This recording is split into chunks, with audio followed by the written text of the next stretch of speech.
The photographer kept smiling as if one more cheerful instruction could make us into the family he'd been hired to see.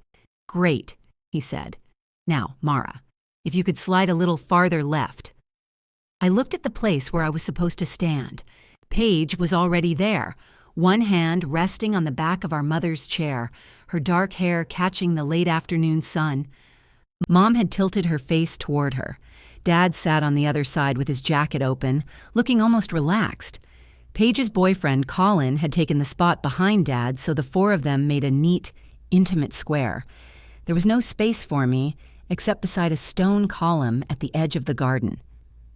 "Paige," I said, keeping my voice light, "you're on Mom's side." "I know." She didn't move. Dad glanced toward the inn, where our relatives were waiting for the anniversary dinner I'd spent 11 weeks arranging. "We adjusted it," he said. "Adjusted what?" "The picture. Your sister has felt like an outsider for a long time. You're always with us, Mara. Let her have this. Have my place?" Dad's jaw tightened. "It's balance." Behind the camera, the photographer lowered his hands. Mom studied the folds of her dress, and I understood something I still couldn't put into words. My father believed I had been paid for everything I'd done with proximity. Every hospital chair, every early morning ride, every Sunday I had spent fixing what someone else forgot. That was apparently all the belonging I was entitled to. The portrait was where the accounting happened. "Mara," Mom said softly, "please don't make this uncomfortable." I looked at her then. Not Dad, not Paige. Her. She knew. That was the part that moved my feet. I stepped away from the column. "Good," Dad said, mistaking my movement for obedience. "Come on, we've got people waiting." "I know." I walked past the photographer, through the French doors, and into the private dining room. 48 water glasses caught the light. Cream place cards sat at angles I had corrected twice. The little framed photograph beside the cake showed Mom and Dad on their wedding day, both of them young enough to believe love would make them fair. I picked up my purse from beneath my chair. The inn manager, Felicia, came toward me holding a box of votive candles. "Are we ready for the toast?" "They are." She looked at my face and stopped. Felicia had the useful hospitality industry gift of understanding disasters without requiring their biographies. "The final envelopes are in the side pocket of the blue folder," I told her. "The band gets the white one. The cake delivery gets the yellow. Mara, everything's covered." Outside, someone laughed too loudly. Dad's laugh. The kind he used when he wanted witnesses to believe nothing had happened. I left before dinner. 11 weeks earlier, my mother had called me at 7:12 on a Saturday morning to ask if 40 years of marriage was considered ruby or pearl. "Ruby," I said, staring at the ceiling. "You answered awfully fast. I looked it up Thursday." There was a pause. "Why?" "Because your 40th anniversary is in August." "Oh." Mom sounded pleased but not surprised. Surprise would have suggested there was a chance I might forget. I rolled over and checked the other side of the bed for my phone before remembering it was against my ear. This was the level at which I operated before coffee. "What are we doing?" I asked. "We?" "For the anniversary." "Well, your father says he doesn't want a fuss." From downstairs in their house, Dad yelled, "I said I don't need a fuss." Mom lowered her voice. "He wants a fuss." "I heard that," Dad called. Their marriage had lasted 40 years, partly because my mother considered indirect communication a form of romance, and my father enjoyed pretending he could not be manipulated while doing exactly what she wanted. I sat up. "Dinner? Open house? Weekend away?" "Oh, nothing elaborate. Maybe the family, a few friends. Your Uncle Stephen, if your father can act like a Christian for 4 hours." "I can act like a Christian," Dad shouted. "Stephen can act like he didn't sell my chainsaw. He borrowed it in 2009, Mom told me. I know, he still has it. I know." That was how the anniversary dinner began, with a missing chainsaw and my mother saying nothing elaborate. By noon, nothing elaborate had become a private room at the Linden House Inn. a restored brick place outside Dayton with climbing ivy, uneven floors, and a garden Mom loved. She had once taken Paige and me there for tea when we were in college. Paige stole 3 tiny jars of imported jam because she thought they were complimentary. Mom found them in her purse in the parking lot and laughed so hard she had to lean against the car. If I had taken them, we would have gone back inside and apologized to management. This wasn't bitterness. At least, I didn't call it bitterness then. It was just one of those family facts as permanent as Dad taking the end seat at a restaurant or Mom saving gift bags until the tape marks turned yellow. By Monday, I had a spreadsheet. I called Paige that night while standing in the frozen food aisle. She answered on the 4th ring. "What happened?"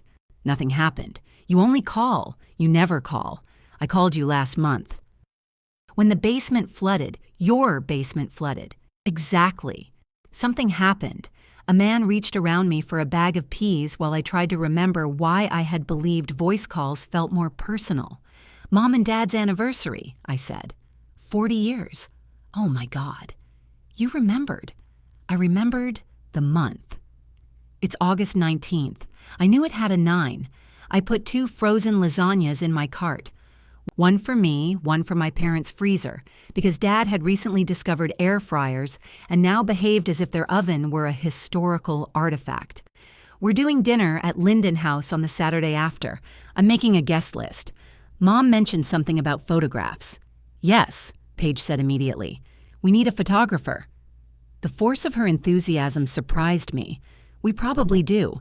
Not probably, definitely. A real one, too. Not Uncle Stephen holding his phone at chin level and giving everybody 3 necks. I laughed despite myself. "Do you know anyone?" "I'll handle it." Those 3 words should have activated some small emergency light in my brain. Instead, I felt relief. Paige could be extraordinarily competent when the task interested her. At 26, she had organized a 3-day music festival for a non-profit with 6 weeks' notice and a budget that appeared to consist of raffle tickets. She could charm a restaurant manager into moving walls. She could remember the exact lipstick Mom wore to my college graduation, but not what time she had agreed to pick Mom up for a medical appointment. "I mean it," she said. "I want to contribute." I didn't say you didn't. You were about to. I was about to ask what the budget is. See? Spreadsheet voice. I don't have a spreadsheet voice. You absolutely have a spreadsheet voice. It's like regular Mara, but with invisible glasses on a chain. The man with the peas made a choking sound that might have been a laugh. "Send me the photographer's information when you book," I said. "I will. And the deposit amount."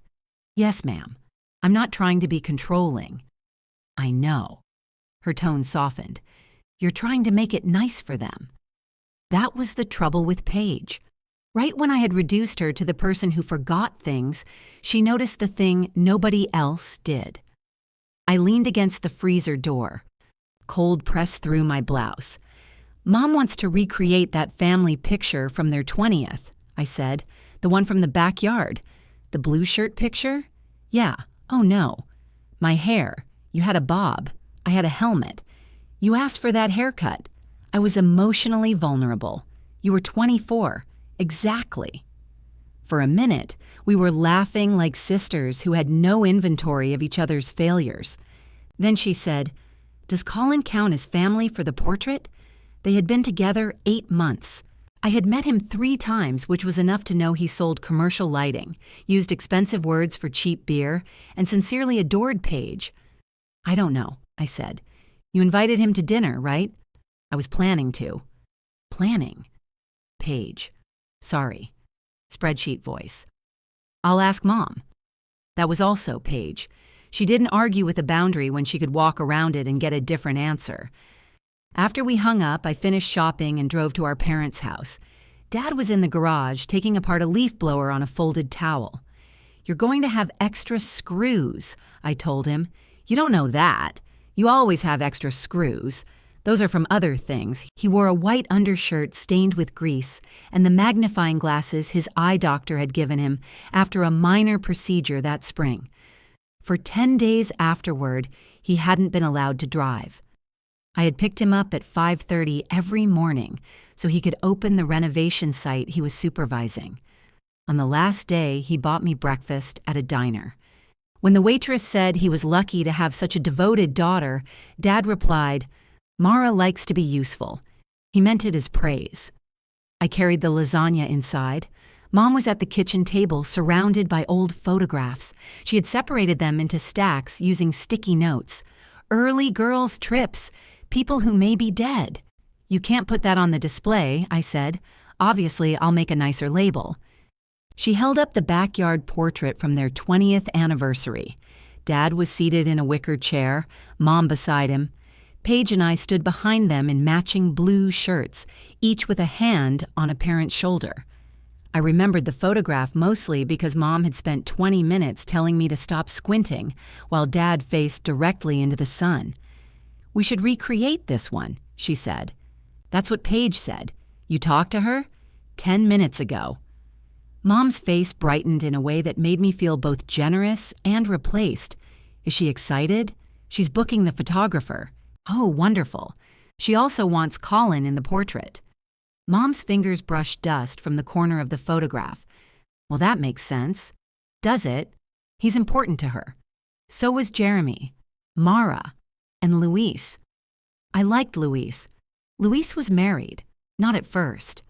Mom gave me a look, but a smile tugged at her mouth. She enjoyed disapproval when it came with good material. "We'll figure out where everyone goes," she said.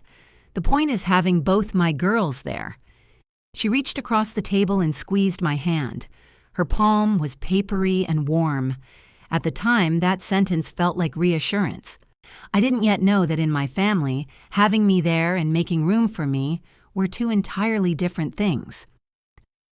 The first estimate from Linden House arrived the next morning with a number large enough to make me sit straighter at my desk. I forwarded it to Paige with the message, "We need to discuss budget." She replied with a champagne bottle emoji. I sent back, "That is not a number." She sent $3 signs followed by a question mark. By lunch, Dad had called the inn himself and told Felicia we didn't need the fancy little food. The fancy little food was dinner. He proposed that everyone eat beforehand and come to the inn for cake, which was like renting a hotel room and sleeping in the parking lot. Felicia called me after speaking with him. "Your father is delightful," she said carefully. "He told you about the chainsaw, didn't he? He believes your uncle may arrive with it." "He won't. So we should remove the equipment return table from the floor plan. Please." I went to my parents' house that Wednesday with 3 menu options and a promise to myself that I would not care more about their anniversary than they did. Dad rejected the salmon because fish should not cost $38 unless it came with the boat. Mom rejected the chicken because she made chicken at home. They both liked the short ribs until they learned what short ribs cost. "What if we just do appetizers?" Dad said. "People are driving an hour. They can drive through somewhere." Mom tapped the salmon description with one pink fingernail. "Do you think this means wild rice or rice that has things in it? All rice has things in it. You know what I mean?" The back door opened, and Paige came in without knocking, carrying a bakery box. Colin followed with a 6-pack of craft beer balanced against his chest. "We brought dessert," she announced. "You were invited for dinner," Mom said. "Dessert is the emotional center of dinner." Paige kissed Dad's cheek, kissed Mom's, then bumped her shoulder against mine on the way to the cabinets. Colin greeted everyone as if arriving at a reunion hosted in his honor. He had that talent. His happiness filled available space. "Grant, I brought you that amber ale," he said. Dad examined the label. "Does it taste like beer?" "It tastes like beer that went to private school." Dad grunted, which from him was practically a hug. The bakery box contained 6 enormous cupcakes with icing piped into flowers. Paige had bought 6 because there were 5 of us, and she liked what she called a margin of emotional safety. I knew she would eat the extra one standing over her sink at midnight. We spread the anniversary papers across the kitchen table. Colin took a short rib without waiting for a plate and burned his fingers. "That was immediate," I said. "I respect efficiency. You sell light fixtures." Commercial lighting systems, he corrected. We shape human experience. Dad looked at me. He sells light fixtures. Paige sat beside Mom and began flipping through the guest list. Why is Aunt Cheryl on here? Because she's Mom's sister. She always asks when Colin and I are getting married. Then this will be a growth opportunity for both of you. Paige crossed out Aunt Cheryl's name. I uncrossed it. Dad put his reading glasses on and studied the list. Who invited Stephen? Mom. Mom opened her cupcake wrapper with great concentration. He's my brother, Dad said. I get final veto. You haven't spoken to him since Christmas, I said. He knows what he did. Are we still talking about the chainsaw? I'm talking about the principle. Paige looked at Colin. Uncle Stephen borrowed Dad's chainsaw 17 years ago. 16. Dad remembers the year because it was apparently their last good Christmas. It was a steal. Colin nodded solemnly. Then, this isn't my place. Dad reached for another beer. Watching Paige and Colin together made it harder to dismiss him as temporary. He found her funny without making her perform for it. When she interrupted him, he didn't retreat or compete. He rested his hand on her knee until she noticed and let him finish. He also carried Mom's empty plate to the sink without being asked, which gave him an immediate advantage over every Bennett man since the invention of plates. I waited until Paige had icing on the side of her thumb before asking about the photographer. Coming along, she said. What does that mean? It means I'm talking to people. Which people? Photography people. Do any of them have names? Of course they have names, Mara. That's a promising start. Mom sighed. Don't interrogate her. I'm not interrogating. I'm coordinating. You're doing the glasses on a chain thing, Paige said. Colin glanced at my bare neck as if he'd missed something. I just need the cost for the budget, I said. I told you I'd handle it. Dad opened the menu packet. Good. Paige is handling the pictures. Mara, you handle the rest. He said it as though he had divided a sandwich. What's the rest? Colin asked. The dinner, Paige said. The venue, menu, invitations, flowers, cake, music, seating, photo display, and getting Uncle Stephen into the building without Dad calling the police, I said. Dad pointed a beer bottle at me. I'm not calling the police. I'm asking for my property. Paige licked the icing from her thumb. You like this stuff. It wasn't an accusation. That made it worse. I like things going well. Exactly. Mom smiled at me. You've always been our planner.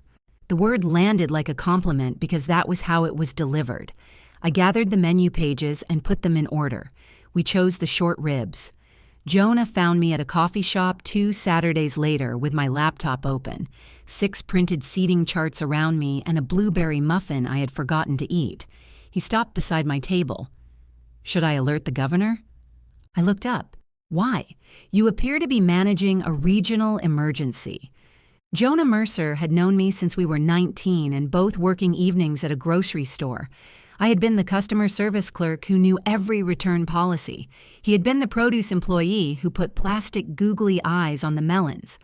More than 15 years later, he still had the same crooked smile and the same habit of appearing amused before anything had happened. He set his coffee down across from me without asking. What's all this? My parents' anniversary dinner. He picked up a seating chart. You've put someone named Stephen 20 feet from someone named Grant. Security measure. And Aunt Cheryl is facing a wall. She likes to survey a room. She's behind a ficus. She's easily overstimulated. He sat down. When is this? August 23rd. His smile disappeared. What? That's the weekend we were going to Cincinnati. I stared at him. The art fair, he said.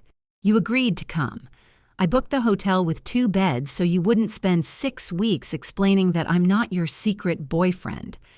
I remember the art fair. You did until 10 seconds ago. I'm sorry. Jonah leaned back and folded his arms.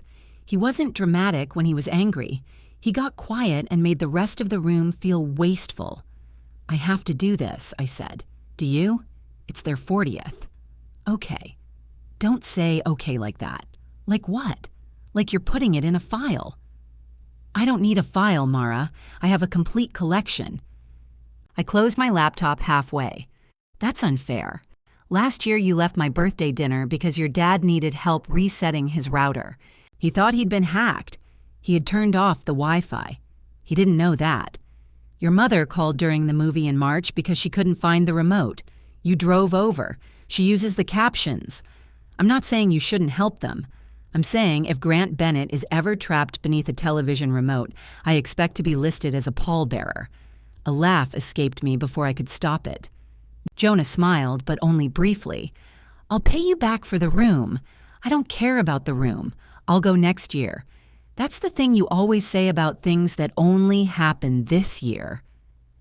I looked at the half-closed laptop between us. You make me sound pathetic. No, I think you're generous. Same tone. It's not the same thing. He turned the muffin wrapper so the unopened side faced me. I think you keep giving people what they would have to give themselves if you stopped. I peeled a piece from the muffin. You rehearsed that. I've been waiting since the remote. I wanted to tell him that families were not friendships, that there were responsibilities you accepted because the alternative was becoming a person who counted. But I was sitting with a seating chart marked version 6 while Paige had one job I was not allowed to ask about. I changed the subject. Do you know a florist who can make white roses look less like a funeral? Jonah stared at me for 2 seconds, then took out his phone. The invitations went out. Uncle Stephen accepted and wrote, I do not have the chainsaw across the response card. Aunt Cheryl called Mom to ask whether cocktail attire meant Paige would finally wear a bra with proper engineering. Dad found a jazz trio he liked and tried to hire them without checking whether they were available. They were not. Paige sent pictures of dresses to the family group chat. She chose deep green, then champagne, then a red one. Mom said looked celebratory in a different way. I picked the blue dress because Mom said it made my eyes look like they had somewhere important to be. The photographer remained nameless. 9 days before dinner, I called Paige during my lunch break. Send me the booking confirmation. I'm in the middle of something. So am I. You're eating yogurt. I looked down at the yogurt. How do you know that? You always eat yogurt at work when you're stressed. I'm not stressed. I need the confirmation for the venue. They don't need it. The photographer needs to provide insurance information if they're bringing lighting equipment. There won't be equipment.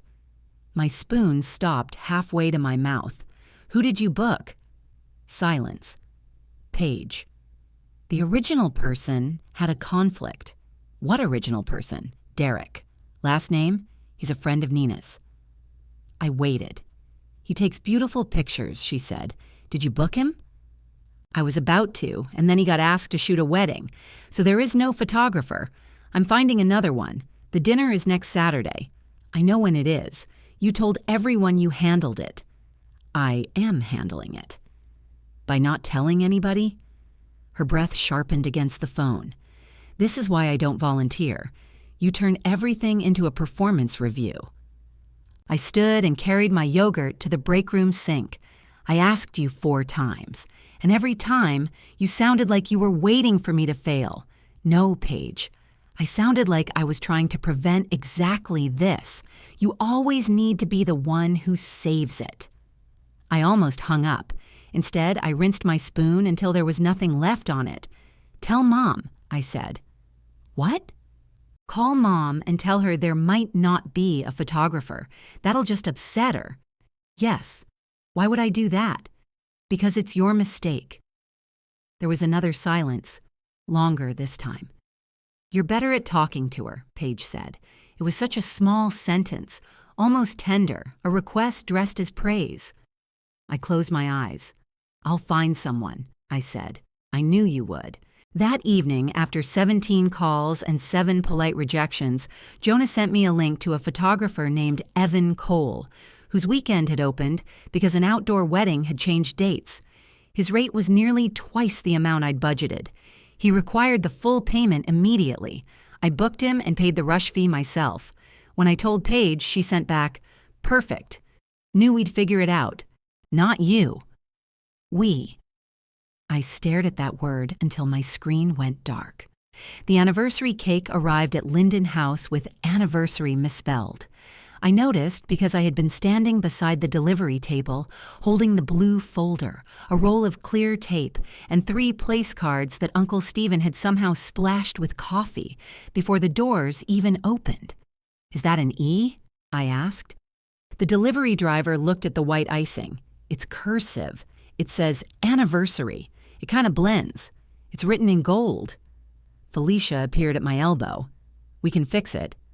"How?" "We have a pastry chef. He's going to scrape off a letter. She's going to add a decorative flourish." The driver began backing toward the service entrance. "Don't let her put a flower over it," I said. "Mom will know." Felicia took the cake box from him. "Your mother will be busy celebrating 40 years of marriage. My mother still talks about a crooked border on a cake from 1997. Decorative flourish," she repeated, and carried the evidence away.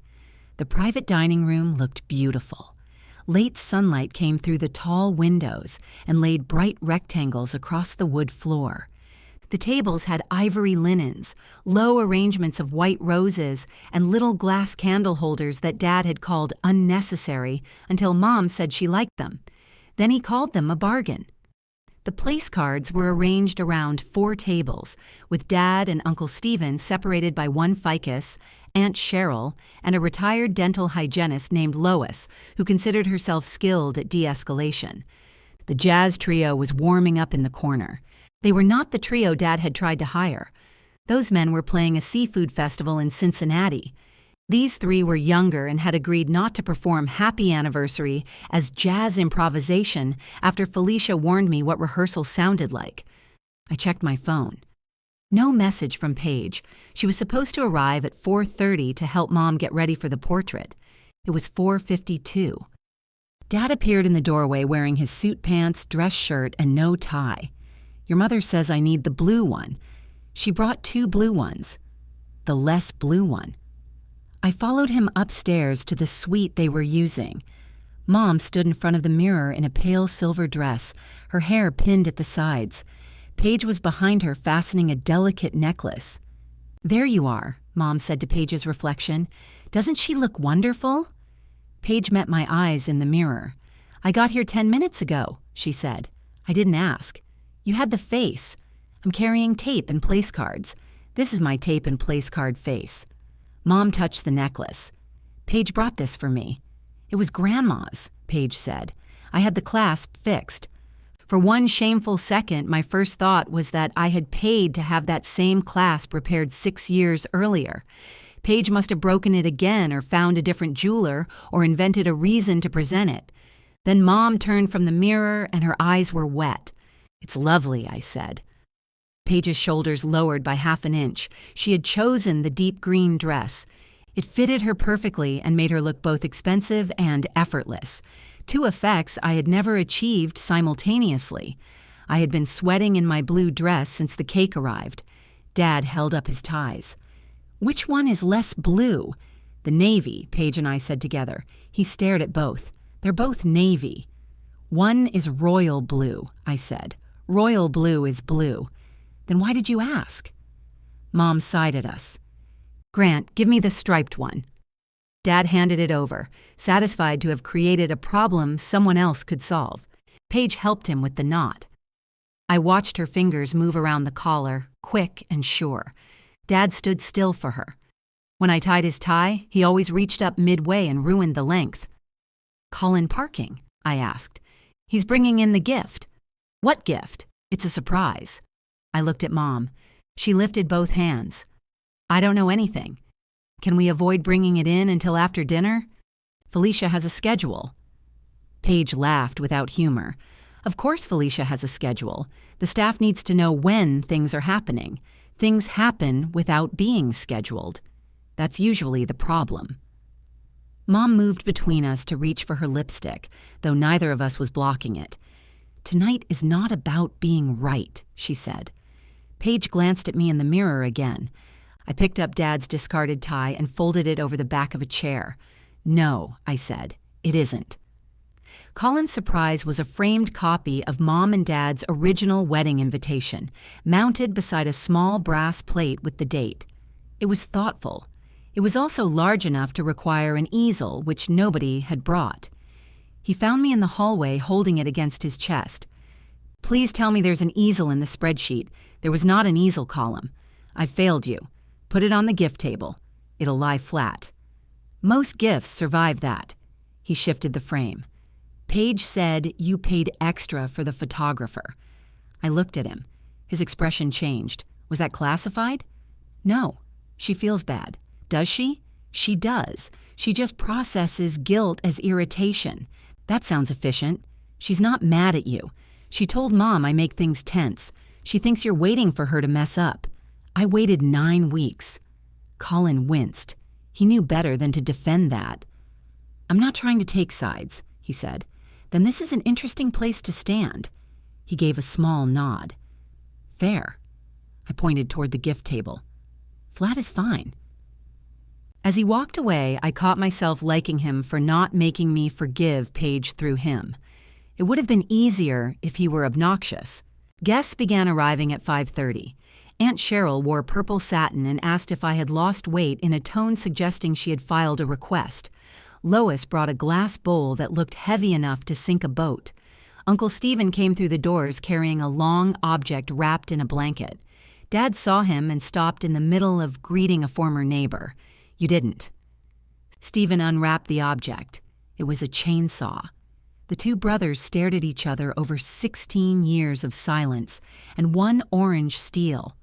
I told you I didn't have yours, Stephen said. This is a replacement. That's not the same model. They don't make the same model. So you did lose it.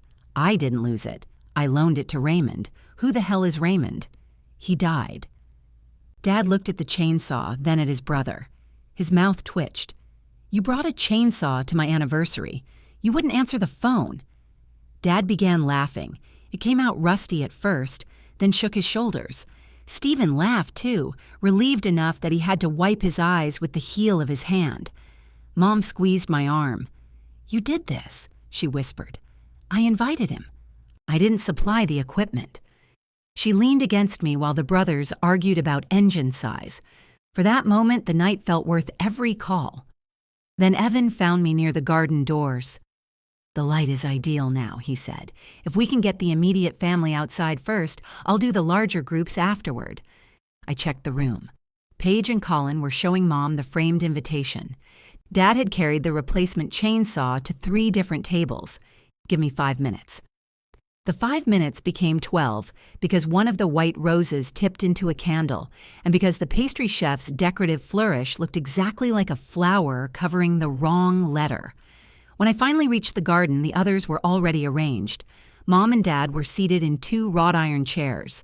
Paige stood behind Mom. Colin stood behind Dad. Evan was adjusting his lens. I stopped on the flagstone path. Mom saw me first. Her smile changed, not disappeared exactly, but became deliberate.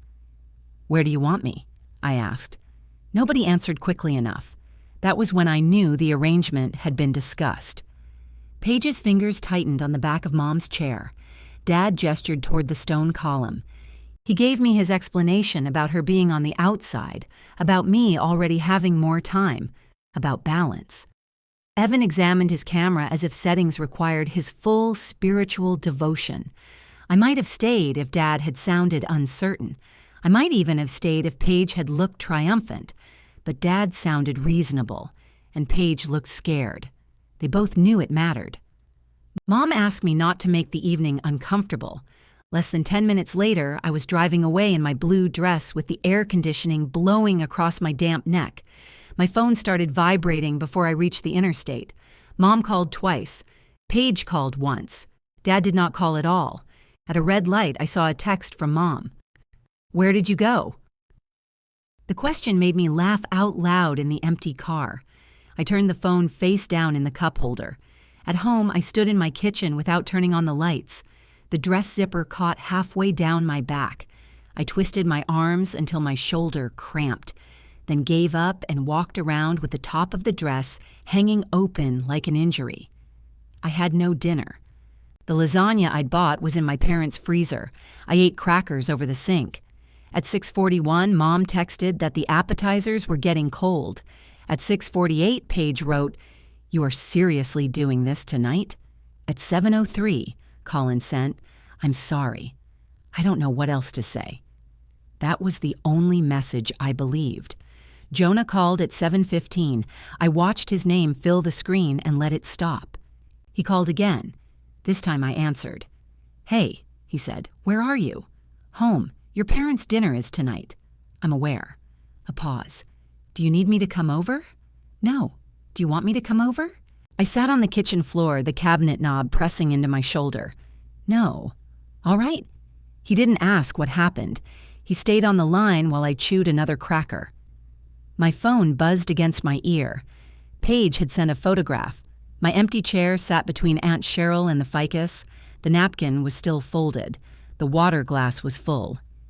You're hurting Mom over nothing, she wrote. I looked at the picture until the chair stopped looking empty and started looking available. I have to go, I told Jonah. Okay, don't put it in the file. His voice softened. Too late. After we hung up, Dad finally called.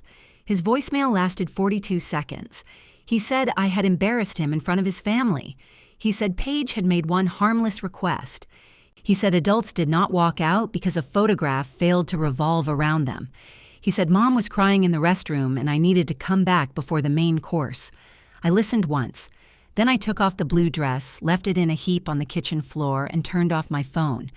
The silence lasted until 6:30 the next morning, when someone knocked hard enough to make the spoon beside my coffee jump.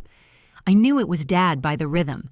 3 knocks, pause, 2 more, as if my front door had failed to answer correctly the first time. I considered staying quiet. Then he knocked again and called, "Your car's here." Apparently that settled whether I was home. I opened the door in sweatpants and a t-shirt. Dad stood on the porch wearing yesterday's dress shirt with the sleeves rolled up. He held 2 coffees in one hand and a foil-covered paper plate in the other. "You look terrible," he said. "You're very persuasive before 7. He handed me a coffee. It was made exactly the way I liked it. That almost undid me. "What's under the foil?" "Cake." "Is it spelled right?" His eyes narrowed. "Felicia fixed it," I said. "Decorative flourish." "Mara, can I come in?" I stepped aside. He walked to the kitchen like he still lived there, which he had never done. Dad had helped me install the cabinets when I bought the house. But every time he visited, he opened the wrong drawer for silverware and blamed the layout. The blue dress was still on the floor. He looked at it. I picked it up before he could say anything and draped it over a chair. Dad set the cake between us. A gold sugar flower covered part of the icing. "Your mother didn't sleep," he said. "I did. That isn't funny. I wasn't joking." He took a breath through his nose. On work sites, that breath had preceded the firing of subcontractors and the removal of walls. You left her anniversary dinner. You noticed. 40 years, Mara. Do you understand how important that was to her? I planned it. That doesn't give you the right to ruin it. I pulled out a chair, but didn't sit. Did Uncle Stephen stay? What? Did he and Mom dance? Yes. Did the band play her song? The trio? Did the trio play her song? Dad hesitated. Yes. Did Colin give them the invitation? After the toast? And the cake came out at 8:15? Around then. Then I didn't ruin the dinner. I left it. You humiliated us. Who's us? His face hardened. This is exactly what I'm talking about. I don't know what you're talking about. You haven't said anything except Mom didn't sleep. You made a scene over where you stood in a photograph. I stepped out of a photograph. The scene came from everyone trying to put me back in it, because you were acting childish. Then why did it matter if I stayed? Dad stared at me. The refrigerator clicked on behind us. I could hear water moving through the pipes upstairs. My whole house seemed to be making small practical decisions while we stood there refusing to. He pushed one of the coffees closer to me. Paige asked for one thing. No, Paige took one thing. You explained it for her. She didn't take anything. Then there was nothing for me to leave. His palm flattened on the table. You are always there, he said. You have keys to the house. Your mother calls you about every little thing. You know our doctors, our schedules, everything. Paige doesn't have that. She could. That's not the point. It seems like the point. She feels left out. I laughed once. I couldn't help it. Dad's voice rose. You think this is funny? I think you're telling me I should stand farther away because I'm the one who stands close when you need me. It was a picture. Then you could have told her to move. The anger in his face changed, not softened, lost direction. He looked toward the living room where the blinds striped the couch with pale morning light. We had already arranged it, he said. Who's we? Your mother and I discussed it. When? That afternoon. I pictured Mom at the mirror touching the repaired necklace, Paige standing behind her. I pictured the quick exchange of looks when I entered the garden. Was Paige there? Dad picked at the cardboard edge of the cake plate. She told your mother she never feels like she has a place in this family, so you gave her mine. That's not what happened. It's exactly what happened. You could have stood at the other end. You were still in the picture. By the column. You're 38 years old. Do you hear yourself? I did. That was the problem. I heard how small it sounded. A woman nearly 40 explaining the geometry of a family portrait in her kitchen while wearing socks with lemons on them. Dad heard it too, and he mistook small for unimportant. He checked his watch. Come by today, he said. Talk to your mother. Paige and Colin are coming for leftovers. I'm not. This isn't a request. That phrase had worked on me when I was 16. At 38, it sounded almost quaint. No. Dad blinked. You don't have to stay, he said. Just apologize to your mother. For what? For leaving. I'm sorry she was hurt. Tell her, I'm not apologizing for leaving. He picked up his coffee, then set it down without drinking. You always have to drag things out. That surprised me enough that I smiled. I drag things out? You hold on to every detail. You remember who said what, who did what. Families can't live like that. Families already live like that. I'm just the one who remembers. He stood. For a second, he looked old. Not frail. Dad had shoulders that still filled a doorway, but tired around the mouth in a way I hadn't noticed the day before. I wanted to tell him to take the less blue tie off before sleeping next time. I wanted to check whether he had used the eye drops his doctor prescribed. The desire came automatically, before thought or pride. I kept my hands at my sides. At the door, he turned. Your mother loves you. I know. Paige loves you. I know. And you love us. I swallowed. I know. He seemed to believe he had made his case. After he left, I drank the coffee. It was still hot. The cake stayed under the foil. Mom called at 11. I answered because not answering felt like punishment, and I didn't want punishment to become the point. She spoke quietly, though I could hear plates moving in the background. Your father says you won't come. That's right. I wish you two wouldn't turn everything into a contest. We aren't competing. He came over there before breakfast. Yes. He never does that. I know. That was supposed to count for something. Dad had crossed 15 minutes of road with coffee and cake.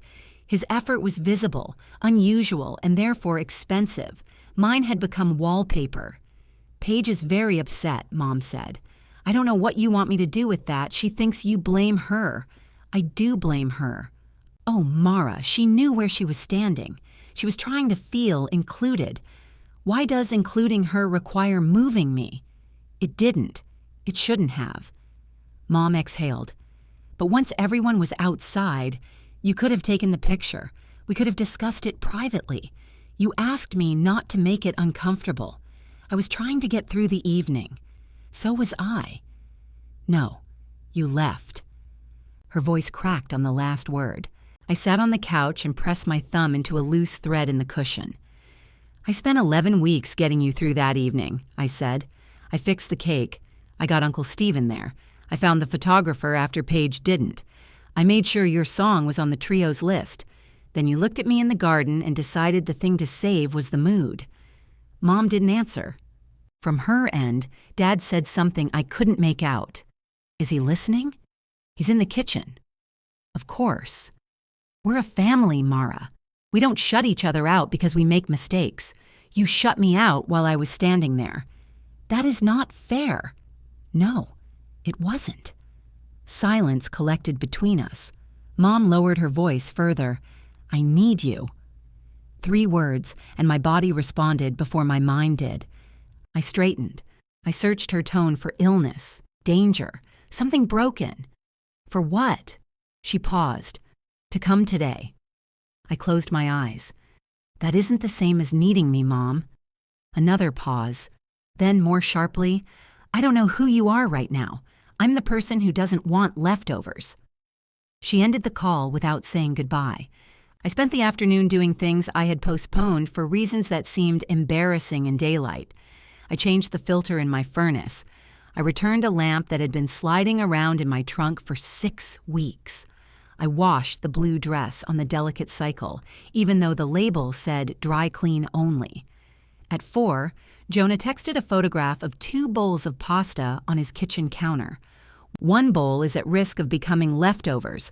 I wrote, "Is that a threat?" An invitation with consequences. I almost said no.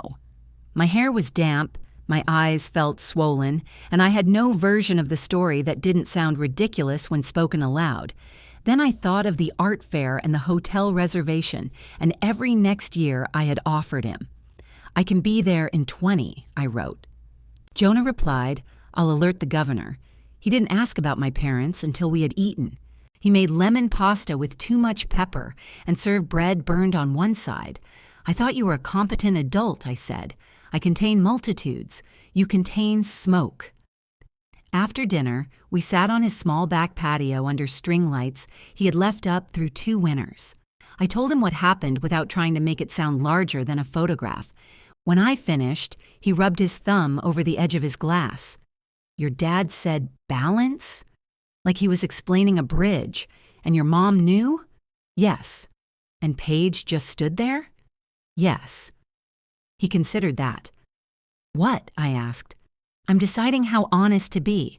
That has never troubled you before. I think you've been waiting for proof. Proof of what? That if you stopped being useful, they might stop seeing you.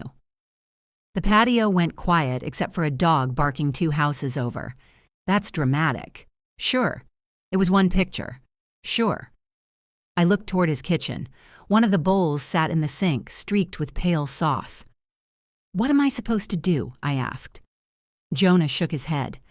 I'm not giving you a list. You'd laminate it. My phone buzzed on the table. Mom had sent a reminder about Dad's eye follow-up on Tuesday. Can you confirm the time? She wrote. The office changed it once, and I can't find the email. My thumb hovered above the screen. Normally, I would have searched my inbox, called the office Monday morning, added the appointment to both their calendars, and texted Dad twice because he confused the eye clinic with the medical building across the street. I typed, Dad can call and confirm it.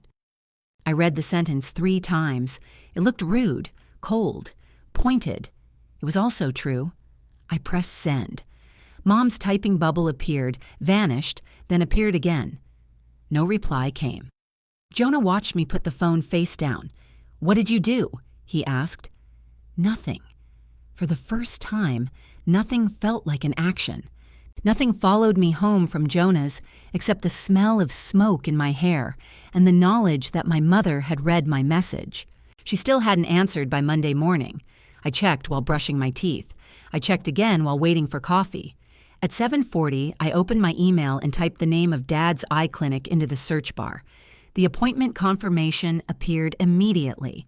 Tuesday, 10:40 a.m., North Pavilion, Suite 310. I knew Dad would go to the South Pavilion because his first procedure had been there. I also knew the clinic had sent Mom the same message. My finger rested on the forward button, then I closed the email. It felt petty. I spent the drive to work arguing with an imaginary jury about the distinction between withholding information and declining to provide information already available to 2 competent adults. By the time I parked, I'd lost the case in 3 different ways. At lunch, I checked my phone and found a message from Mom. Your father called. Appointment is 10:40 tomorrow. That was all. I had expected anger or triumph. The plainness of the sentence irritated me more than either would have. I wrote, good, and immediately hated how much it looked like a gold star. On Tuesday at 10:27, Dad called. I stared at his name until the fourth ring, then answered. "What building?" he demanded. "North Pavilion." "There's no parking. There's a garage behind it." "I'm in the garage." "Then you found parking. I mean, there are no spaces." I leaned back in my chair and closed my office door. "Go up one level. I'm on 4. Then go down. This thing is full." In the background, Mom said, "Grant, there's one." "That's compact." "You have a compact truck." "I do not have a compact truck." Dad's truck was the size of a small municipal building. "Why did they move the appointment?" he asked me. "They didn't move the appointment. They moved the office." "When?" "I don't know. You always know this stuff." I looked at the stack of invoices on my desk. "Call the clinic." "I'm calling you." "I don't work at the clinic." "No, you just have the email. So does Mom." Mom said something in the background. "What?" Dad snapped. "She says she deleted it." "That's not my problem." The sentence came out harder than I intended. Dad went silent. I rubbed my forehead. "Suite 310, I said. "Take the skywalk from the garage on level 3. "How do you know that?" "It was in the email." "Fine." He hung up. At 11:50, he sent me a photograph of his dilated right eye. The flash made him look haunted. "Survived," he wrote. I laughed at my desk before I could decide whether I was still angry. "Glad to hear it," I replied. He sent a thumbs up. That small exchange sat between us like a narrow bridge neither of us wanted to test with our full weight. Mom did not call me for the rest of the week. She usually called at least once a day, sometimes to ask something and sometimes to narrate a problem she had already solved. On Wednesday, I picked up my phone twice to tell her about a woman at the grocery store who had tried to return a watermelon because it was emotionally disappointing. On Thursday, I almost sent her a picture of a ceramic rooster in a shop window because she hated decorative poultry with a passion I had never understood. Each time, I stopped. The silence I had wanted felt different once I had it. Jonah met me for coffee Friday morning and placed a small paper bag on the table. "What's this?" "An artifact from Cincinnati." I looked at him. "The art fair," he said. "I know what Cincinnati is." "Do you?" Inside the bag was a ceramic bird with a round body, one blue wing, and an expression of deep suspicion. "It looks like it knows what I've done," I said. "It does." "You bought this for me?" "I bought it because the artist said it was a warbler, and I said it was clearly a pigeon." Things escalated. I turned the bird in my hand. The glaze was uneven and one foot sat slightly higher than the other. "How was the hotel?" "Excellent. Both beds were very comfortable." "You slept in both?" "I wanted the full experience." "I'm sorry." Jonah drank his coffee. "I know. I should have remembered." "Yes. He didn't rescue me from the admission by saying the anniversary was more important. He didn't make me grovel either. He let the truth occupy an ordinary amount of space. "Next year," I began. He raised one finger. I stopped. "Right," I said. My phone buzzed. An email notification appeared from Evan Cole Photography. "Your gallery is ready." A password and link waited beneath the cheerful line. I set the phone face down. Jonah watched me. "Are you being summoned?" "No." "Pictures." "From the dinner?" I nodded. "Do you want to look?" "No." He accepted that. We discussed the ceramic bird's psychological condition until I had to leave for work. I opened the gallery in my car. There were 86 photographs. Evan had captured the room before guests arrived. The white flowers, the gold candles, the framed wedding picture beside the cake. There was a close-up of the corrected icing, the decorative flourish obvious once I knew where to look. Dad and Uncle Stephen stood beside the gift table with the replacement chainsaw between them, both laughing. Mom held Colin's framed invitation against her silver dress. Aunt Cheryl leaned toward Lois with one hand raised, probably explaining proper bra engineering. Then came the garden photographs. Mom and Dad seated, Paige behind Mom, radiant in green, Colin behind Dad with one hand on his shoulder. The symmetry was almost perfect. Evan had softened the light so the trees blurred around them. Mom looked happy.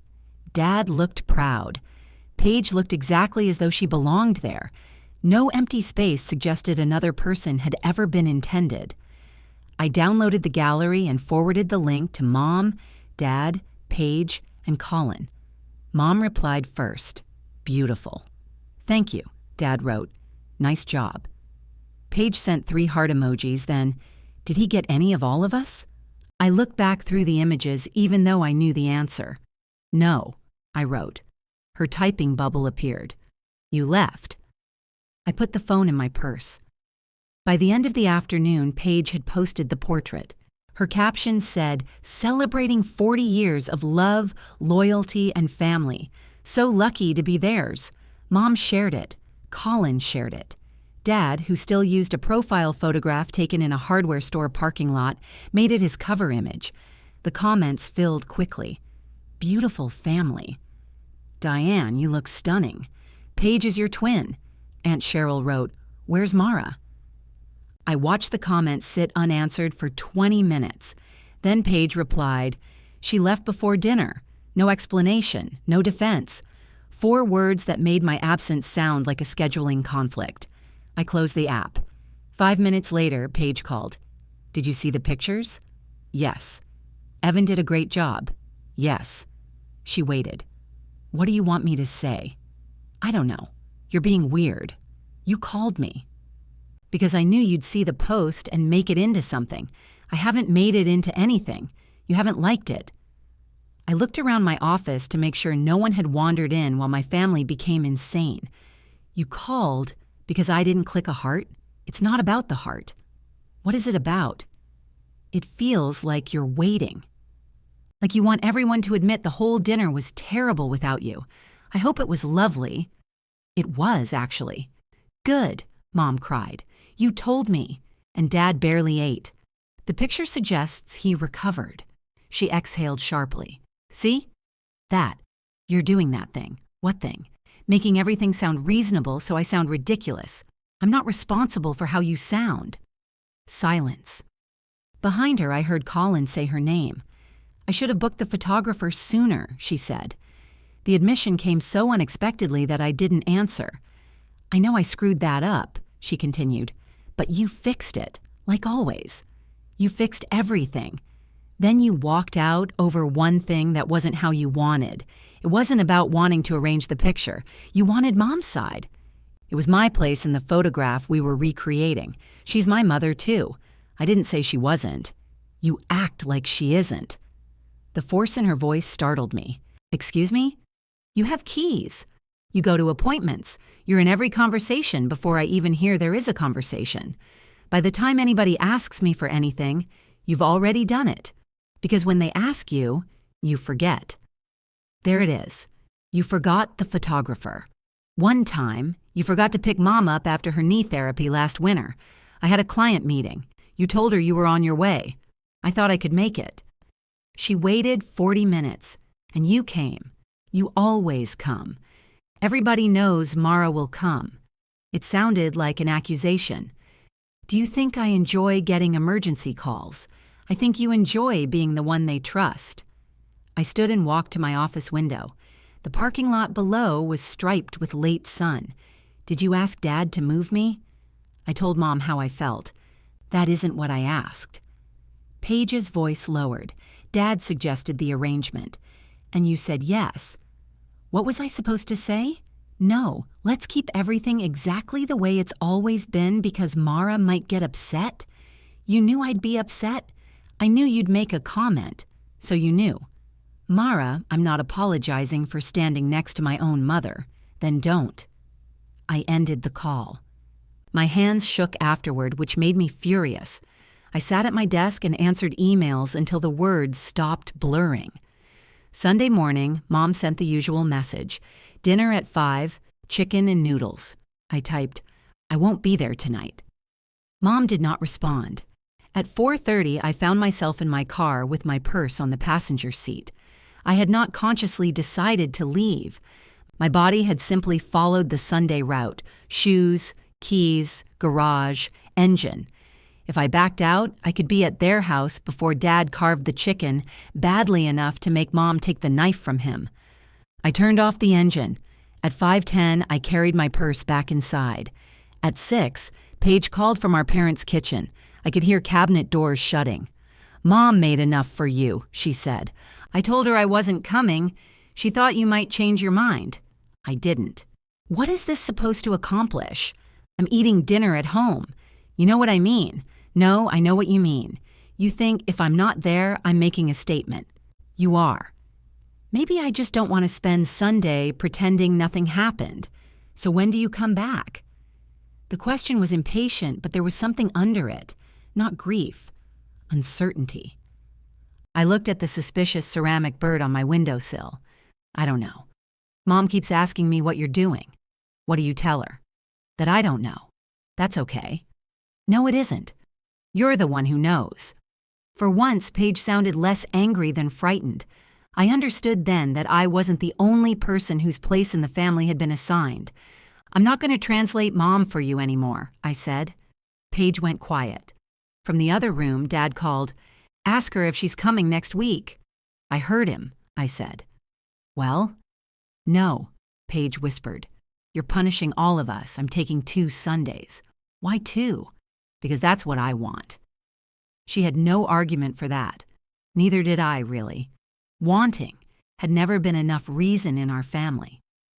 After we hung up, I opened my calendar. It was crowded with reminders that weren't mine. Dad's follow-up, Mom's prescription renewal, their furnace inspection, the date Paige's car registration expired because she had once asked me to remember. I didn't delete anything. I turned off the alerts. The screen became very still.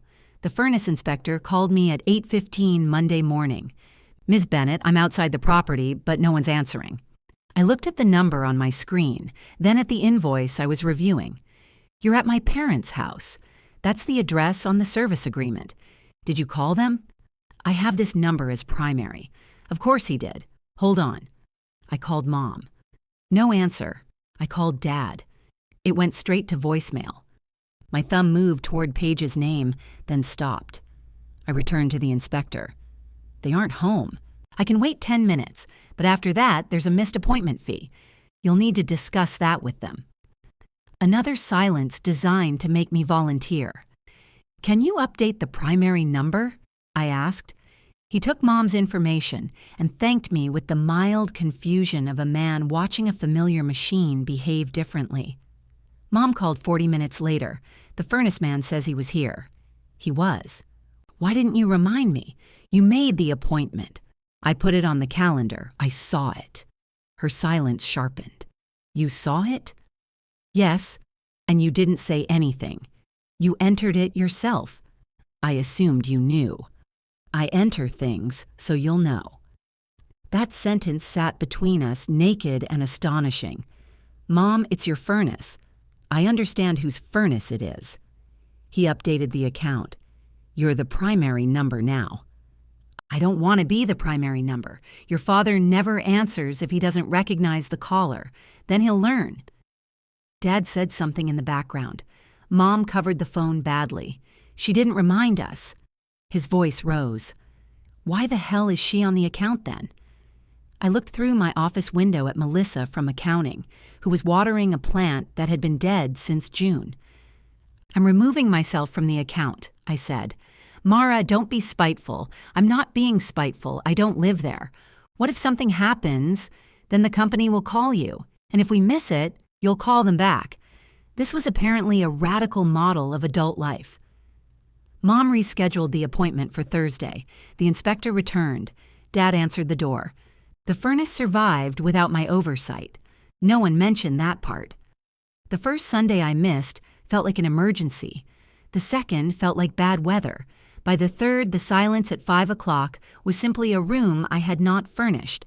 I went to trivia with Jonah and 2 of his friends at a brewery where the tables were too narrow for the answer sheets. Jonah knew every question about old movies and nothing about state capitals. His friend Naomi knew state capitals but wrote so slowly we nearly lost on a technicality. The final question asked for the only mammal capable of sustained flight. Bat. I said. Jonah frowned. Flying squirrel. Glides. Feels judgmental. It's a bat. Naomi wrote flying squirrel because Jonah had bought the beer. We lost by 1 point. This is what happens when democracy ignores expertise, I said. Jonah lifted his glass. There's the spreadsheet voice. I laughed so hard I snorted, then spent the next 30 seconds denying it, while all 3 of them reenacted the sound. At 9:14, I checked my phone and realized I had gone more than 2 hours without checking it. Mom had sent one message. Hope you're having a nice evening. No accusation, no request. I wrote, I am. Hope you are too. Her reply came immediately. We are. I pictured her phone in her hand, the message already prepared by waiting. The next afternoon, a storm moved through, fast enough to turn the sky green. Rain hit the office windows sideways.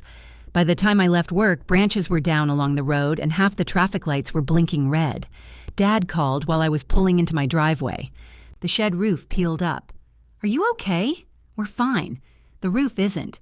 Did it come off completely? About 4 feet along the back. Don't climb up there while it's wet. I know how roofs work. You also think ladders become safer when Mom holds the bottom. She worries. I worry. The words slipped out. Dad's voice softened. I know. For 1 second, we were back in our old shape. His problem coming toward me, my hands already reaching. Then he said, Can you get somebody out here? I closed my eyes. I can send you the contractor I used for my garage. Call him. I'll send you his number. He knows you. He replaced 6 shingles. Exactly. Tell him it's your parents. Dad. What? You call him? Rain ticked against my windshield. You know what to say, he insisted. Tell him the shed roof peeled back 4 feet along the rear edge. Send a picture. I don't text pictures. You sent me your eyeball. That was medical. I nearly laughed. I'll text you the number. You're making a point. I'm giving you the person who can help. You used to just help. There it was, not angry, almost puzzled. I can't fix a roof. You coordinate. I'm not coordinating this. He ended the call. I sent the contractor's name and number, then sat in my car while rainwater streamed down the windshield. 10 minutes later, Dad texted. He can come tomorrow. I wrote, Great. Another message appeared. Says tarp tonight. I stared at it. Are you asking for help with the tarp? I wrote. 3 dots appeared, vanished, returned. Stephen's coming. That hurt in a place I hadn't prepared to defend.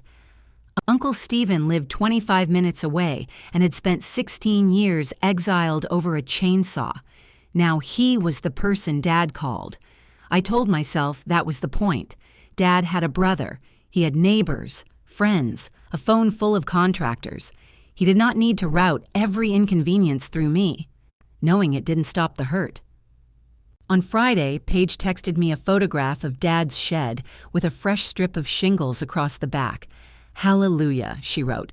I have now spent 4 hours discussing roof pitch. I replied, Looks good. She called immediately. That's all you have to say? What else should I say? Dad made me wait for the contractor because he had to go to a job site. You could have said no. I told him I was working. So say no. You know how he gets. Yes. He kept saying it would only be an hour. Nothing is ever only an hour. It was 4. And the contractor asked me questions I couldn't answer. And Mom kept bringing him lemonade like he was rebuilding the house. I smiled despite myself. Did she put it in the green plastic pitcher? Yes. She only uses that for workers. This isn't funny. No, it's familiar. Paige went quiet. You set this up, she said. The storm? You know what I mean. You disappeared, and now they call me. I didn't tell them to. You knew they would. I knew they'd call someone. You could have handled the contractor in 10 minutes.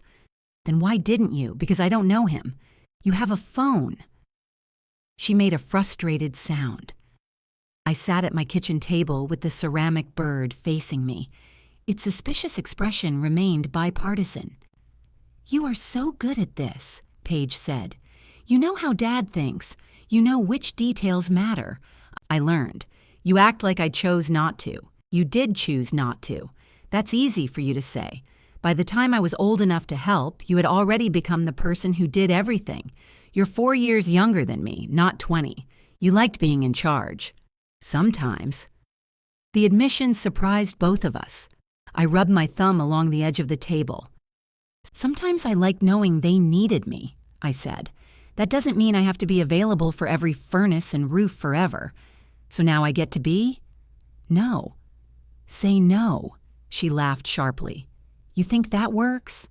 It worked when you said it. That was different. How? Because you were there. Neither of us spoke. She had said the quiet part without realizing it. Paige's freedom had not come from being better at boundaries. It had come from trusting that I would absorb the consequence. I have to go, she said. Okay, Mom wants you at dinner Sunday. Did Mom ask you to tell me? Yes. She can ask me herself. Oh my God. I'm not making you the messenger. You're making everything impossible. I'm asking people to say what they mean to the person they mean it to. That's not how families work. I'm noticing. She hung up. Mom called Saturday afternoon. Would you like to come for dinner tomorrow? Her tone was formal, as if she were inviting a neighbor whose last name she had forgotten. What are you making? Pot roast, Dad shouted. Tell her mashed potatoes. Your father wants you to know there will be mashed potatoes. I smiled. I'll come, Mom breathed out. All right, she said. 5. When I arrived Sunday, Dad's truck was in the driveway beside Paige's car. Colin's silver sedan was parked at the curb. I sat behind the wheel for a full minute, looking at the porch light. Then I went inside without knocking. The first thing I saw was the anniversary portrait. Dad had hung it above the mantel in a wide, dark frame. Mom and Dad seated, Paige and Colin behind them, all 4 enclosed by soft green light. The old 20th anniversary photograph had been moved to the narrow table in the hallway. Mom came from the kitchen drying her hands. You're here. I said I would be. She followed my eyes to the mantel. Your father had it printed, she said. It came out so well. It did. We still need one with you. I set my purse on a chair. Do we? Mom folded the dish towel once, then again. Before she could answer, Dad came in carrying a bowl of mashed potatoes. Don't start, he said. I haven't. I can see your face. It's my regular face. Spreadsheet face, Paige called from the dining room. Nobody laughed. Dinner was almost painfully normal. Dad told a story about Uncle Stephen installing the tarp backward. Colin praised the pot roast with the intensity of a man trying to secure diplomatic relations. Mom asked about my work. Paige passed me the salt without looking at me. Halfway through dessert, Dad said, "The furnace inspector says we should have the ducts cleaned." Mom closed her eyes. "What?" Dad asked. "It needs doing." He looked at me. I kept eating pie. "Do you still have that company?" he asked. "What company? The one you used. Their magnet is on your refrigerator. Can you call them Monday?" "No." The word landed gently. That made everyone hear it. Dad put down his fork. "Why not? Because they're your ducks." Paige pushed her chair back. "This is exhausting." "Sit down," Mom said. "No, she comes here just to do this. I came for dinner. You came to prove you can sit in the room and refuse things." I looked at her. "You waited 4 hours for a roofer you didn't want to wait for. You're angry at me because you didn't tell Dad no. I'm angry because you're enjoying this." That hit close enough that I took a breath. "I'm not enjoying it. Aren't you? We're all finally seeing how much you did. Isn't that what you wanted?" Dad stared at his plate. Mom's hands were clasped beneath her chin.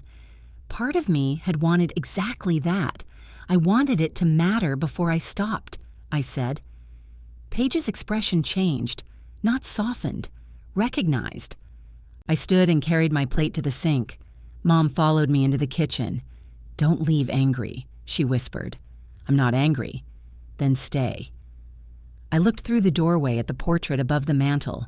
at Dad cutting his pie into smaller and smaller pieces, at Paige pressing both palms to her eyes while Colin sat beside her without touching her. "I came for dinner," I said. "Dinner's over." Mom looked as if she wanted to argue but couldn't find a version that wasn't a demand, so she wrapped a piece of pot roast in foil and handed it to me. I took it. Being their daughter, I was beginning to understand, might look less like staying and more like accepting leftovers without promising what came next. The pot roast became a sandwich at 11 that night. I ate it standing in my kitchen, still wearing the blouse that smelled faintly of my mother's cooking. The foil lay flattened beside the sink. Grease had darkened the folds where Mom had pressed it closed. She texted while I was washing the plate, "Thank you for coming." I stared at the words, waiting for the second message that would tell me what I had done wrong. None came. "Thank you for asking me," I wrote. The next morning, Mom sent a photograph of a ceramic rooster in a thrift store window. "Hideous," she wrote. It was the first thing she had shared with me since the anniversary that did not require an answer, a decision, or a defense. I replied, "Burn the store down." Her laughing face appeared a few seconds later. We began there, not with an apology, not with the kind of conversation where everyone sat in a circle and discovered emotional vocabulary. We exchanged small, useless things. A man in Dad's neighborhood had painted his shutters orange. Aunt Cheryl had bought a hat Mom considered criminal. The grocery store had moved the tea 3 aisles over, an act Mom described as corporate hostility. I learned how often I wanted to convert every message into a task. Orange shutters. Find out if the Homeowners Association allowed them. Aunt Cheryl's hat. Remind Mom not to insult it at lunch. Move tea. Send a link for ordering it online. Doing nothing required more attention than solving the problem. Jonah tested this in person when he asked me to help assemble a bookcase. "You own a drill," I said, standing in his living room with the instruction sheet. "I do. You know how to use it?" "I do." "Then what am I doing here?" "Helping me assemble a bookcase." "But you don't need help." He handed me a wooden dowel. "I also don't need pizza, yet one is on the way." We had spread the pieces across his rug. The instructions featured cheerful drawings of 2 faceless people working together. One held a screwdriver. The other appeared to be pointing encouragingly. "I can do this faster if you give me the drill," I said. "That's why I'm keeping it. You put panel C backward. There's a front. The unfinished edge goes against the wall. The wall won't judge. I will." I factored that in. He sat cross-legged on the floor, studying 2 screws of different lengths.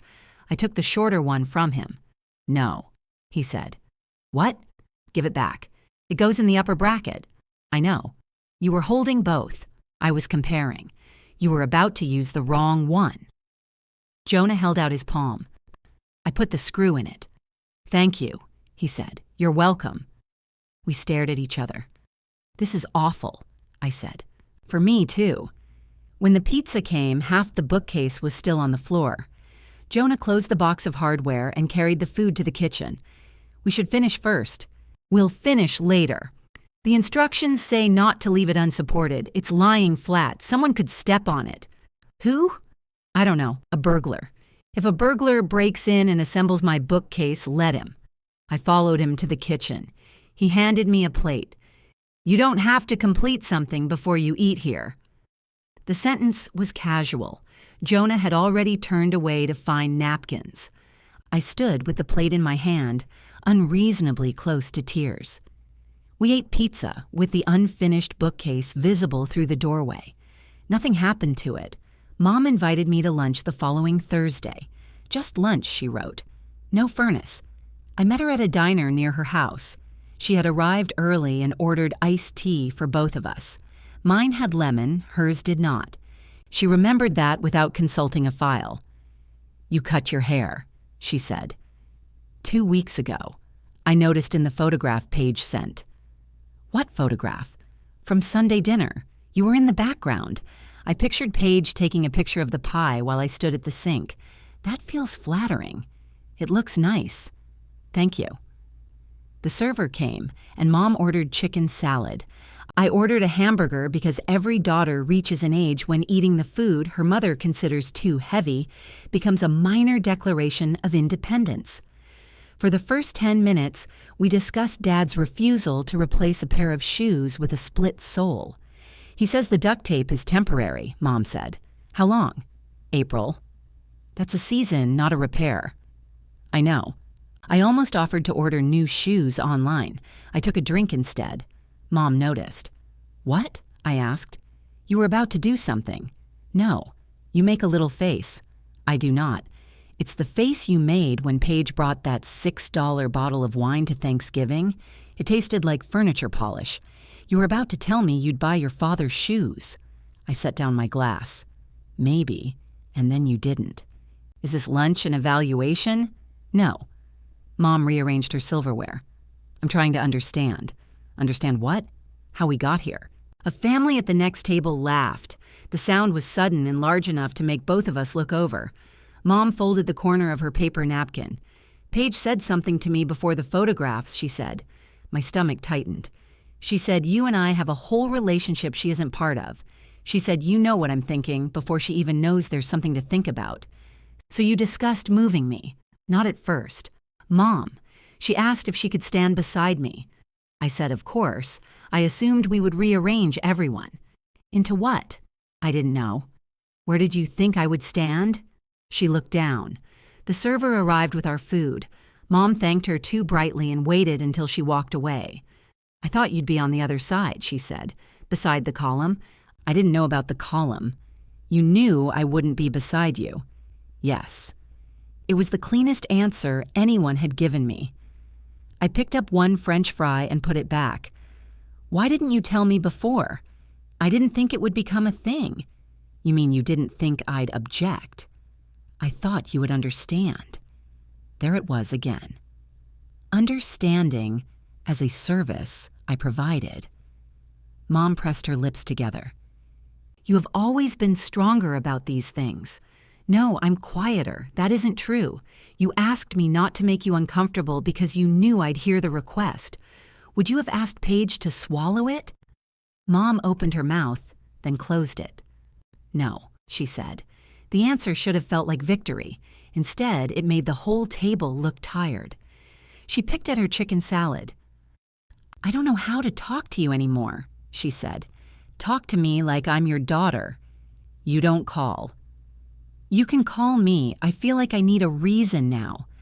Did you always need a reason? Mom's eyes lifted to mine. I thought helping was how you let me be close to you. That stopped me. What? You don't sit still, Mara. If I call just to talk, you ask what I need. If you come over, you empty the dishwasher. If we watch television, you sort my mail.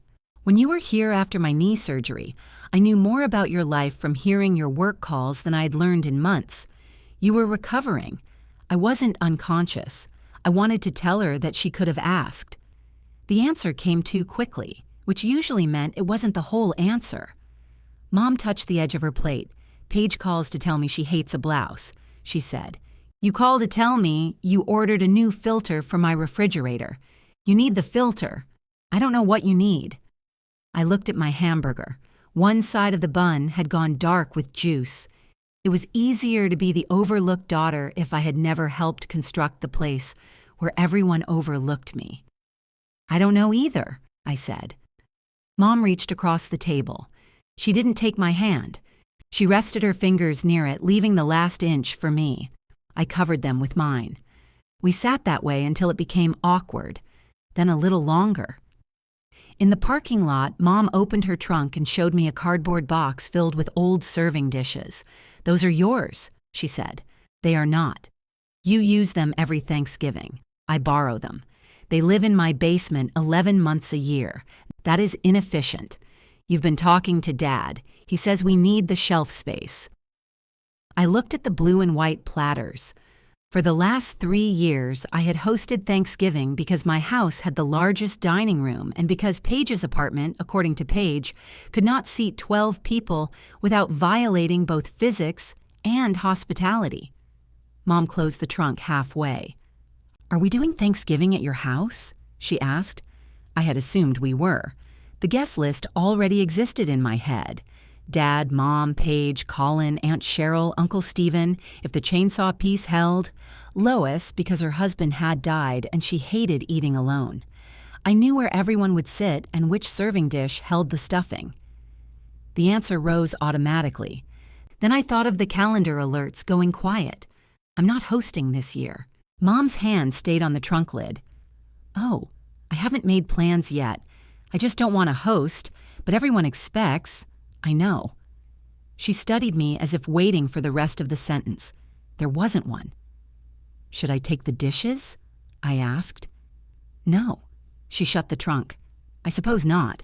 She hugged me goodbye. Mom was a side hugger, all shoulder and perfume, but this time she put both arms around me. I drove away feeling both relieved and cruel. By the time I reached work, the family group chat had 7 new messages. Paige, you're not hosting Thanksgiving. Dad, what's this now? Mom, I only asked her. Paige, we've done it there for 3 years. Dad, we can eat here. Mom, we cannot fit everyone here. Dad, we have chairs. Paige, that is not the issue. I put my phone away without answering. It rang 20 minutes later. Paige, you told Mom at lunch? She asked. You could have warned me. Why? Because my place is too small. You don't have to host. Then who does? I don't know. What are you doing? I told Mom I haven't made plans. So you're going to sit alone to prove a point? I might go somewhere. Where?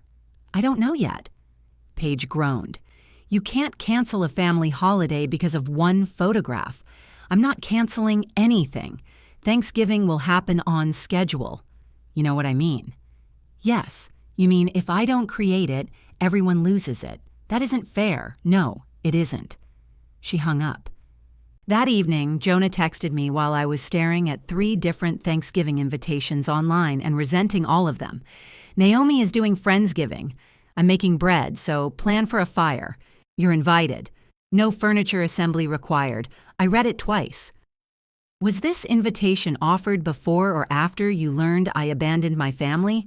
I wrote, before. Naomi likes your bat knowledge. I smiled. Then another message appeared. You don't have to earn the chair, Mara. I looked toward the dining room where 12 chairs could fit if I added the folding table. For years, I had believed being needed was the same as being wanted. The difference was only one sentence, and I had no idea what to do with it. I said yes to Jonah before I could turn the invitation into a referendum on loyalty. Then I told my family. I have plans for Thanksgiving, I wrote in the group chat. Please don't count me for dinner. Dad replied first. We're still your family. I typed 4 different answers and deleted all of them. Mom wrote, we know. Have a nice time.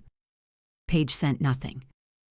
The Bennett Thanksgiving relocated to my parents' house, where Dad insisted 12 adults could fit because he had once hosted 14 contractors in the garage during a rain delay.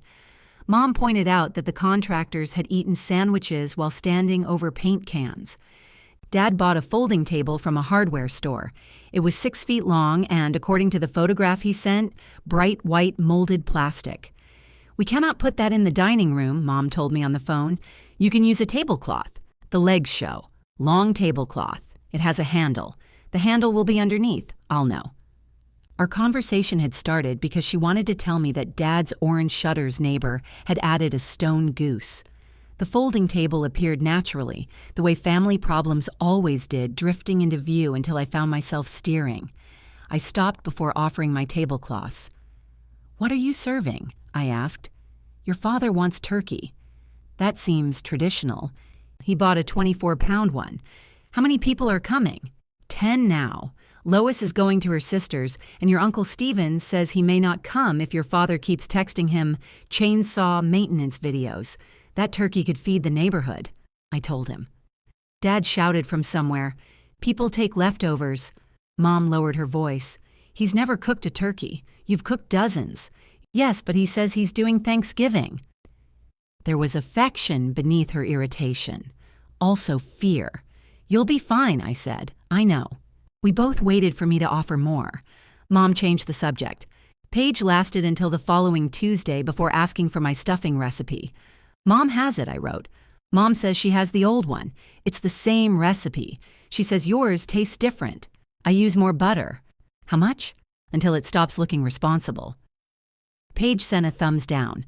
I sent her the actual amount. That was the strange middle ground I was learning to occupy.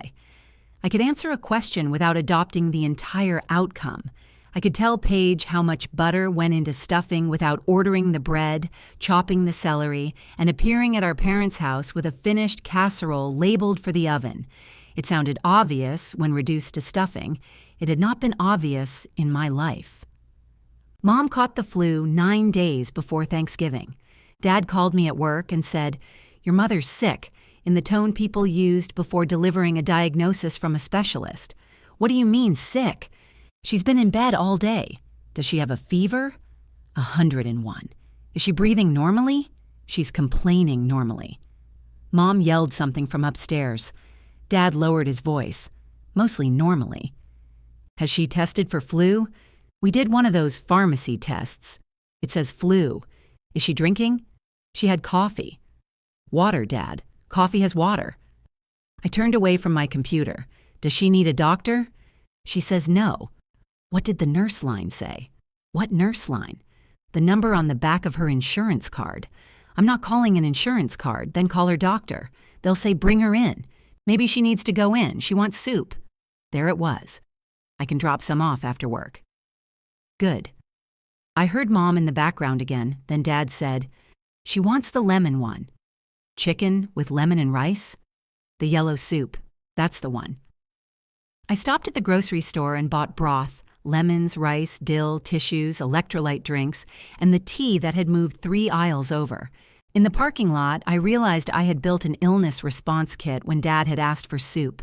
I put back the expensive humidifier but kept everything else.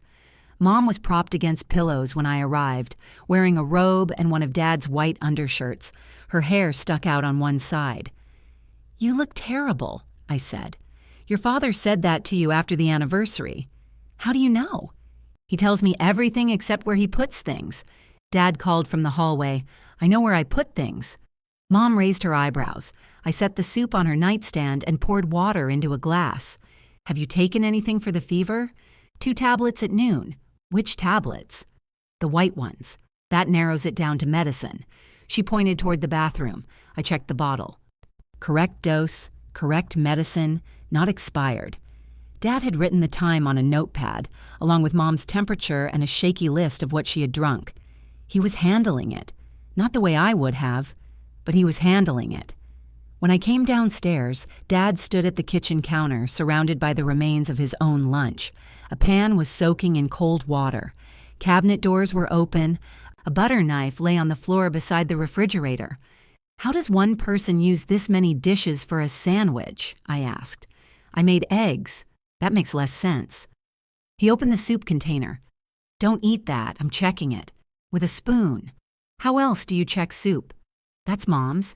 There's plenty." He tasted it and nodded. "Needs salt." "She has a fever. Her taste is off. Mine isn't." I found a clean bowl, filled it, and carried it upstairs.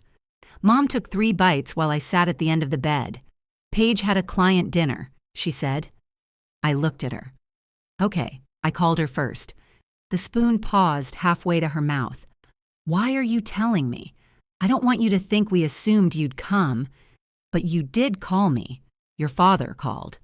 After Paige said no. She couldn't leave work. I didn't ask why." Mom set the spoon in the bowl. "I thought you wanted us to call her. I want you to have a relationship with Paige. I don't want to be her substitute. You are not a substitute."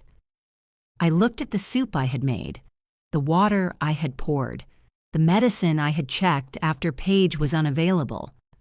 Mom's eyes closed. "I shouldn't have said anything," she murmured. "No, I'm glad you told me. Now you're upset. I was always the second call. I just thought I was the first." "That's not true." "Then what is true?" Mom pulled the blanket higher. "Paige is who I call when I'm frightened," she said. "You're who I call when something has to be done." The honesty was so precise it left no room for anger at first. Mom opened her eyes. Fever had made them glassy. That came out wrong. No, I said.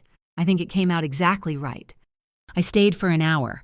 I brought her more water, wrote the next dose time on Dad's notepad, and put the remaining soup in the refrigerator. When Dad asked whether I could run the vacuum because Mom hated dust when she was sick, I told him no. He glanced around the kitchen. At least load the dishwasher. You can load it. I've been taking care of her all day. I know. Keep going. His face hardened, but he didn't argue. Maybe Mom's illness had exhausted his available outrage. I kissed her forehead before I left. Call your doctor if the fever goes up, I said. You're not coming tomorrow? Do you need me tomorrow? Mom looked toward the doorway. No, she said. Your father can manage. Then I'll call. At the bottom of the stairs, I saw the butter knife still on the floor. I stepped over it. The next morning, Mom's fever had dropped. Dad had loaded the dishwasher badly enough that 3 bowls turned upright and filled with gray water, but every dish had made it inside. On Friday, Paige appeared at my house without calling. She stood on the porch in a camel-colored coat, holding the ceramic bird.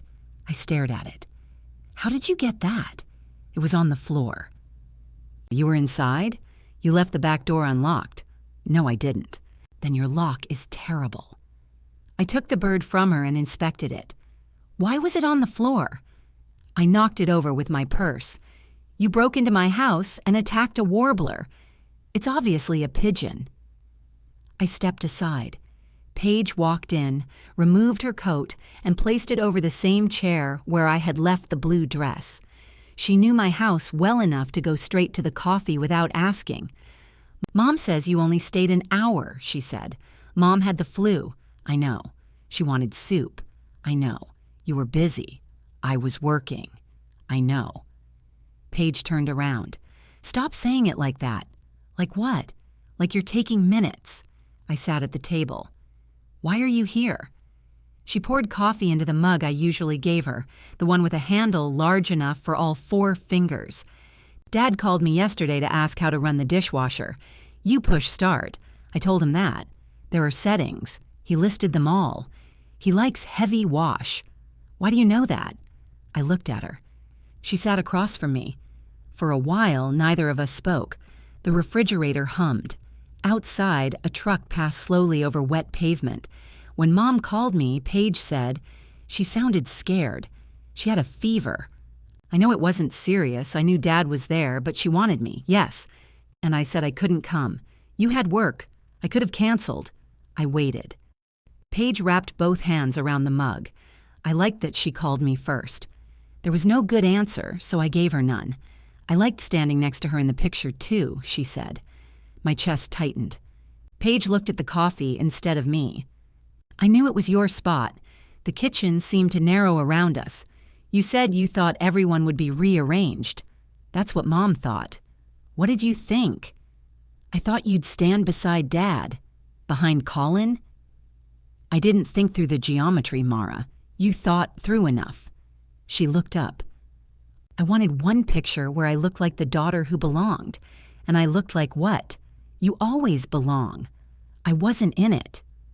Because you left. Because you took my place and waited for Dad to explain why I deserved it. Her face went red. You think being the favorite is so easy, she said. They don't tell me anything real. I find out about surgeries after you've already arranged rides. I found out Mom might need knee surgery because you sent a schedule. They trust you with the truth. They give me the version where everything's fine.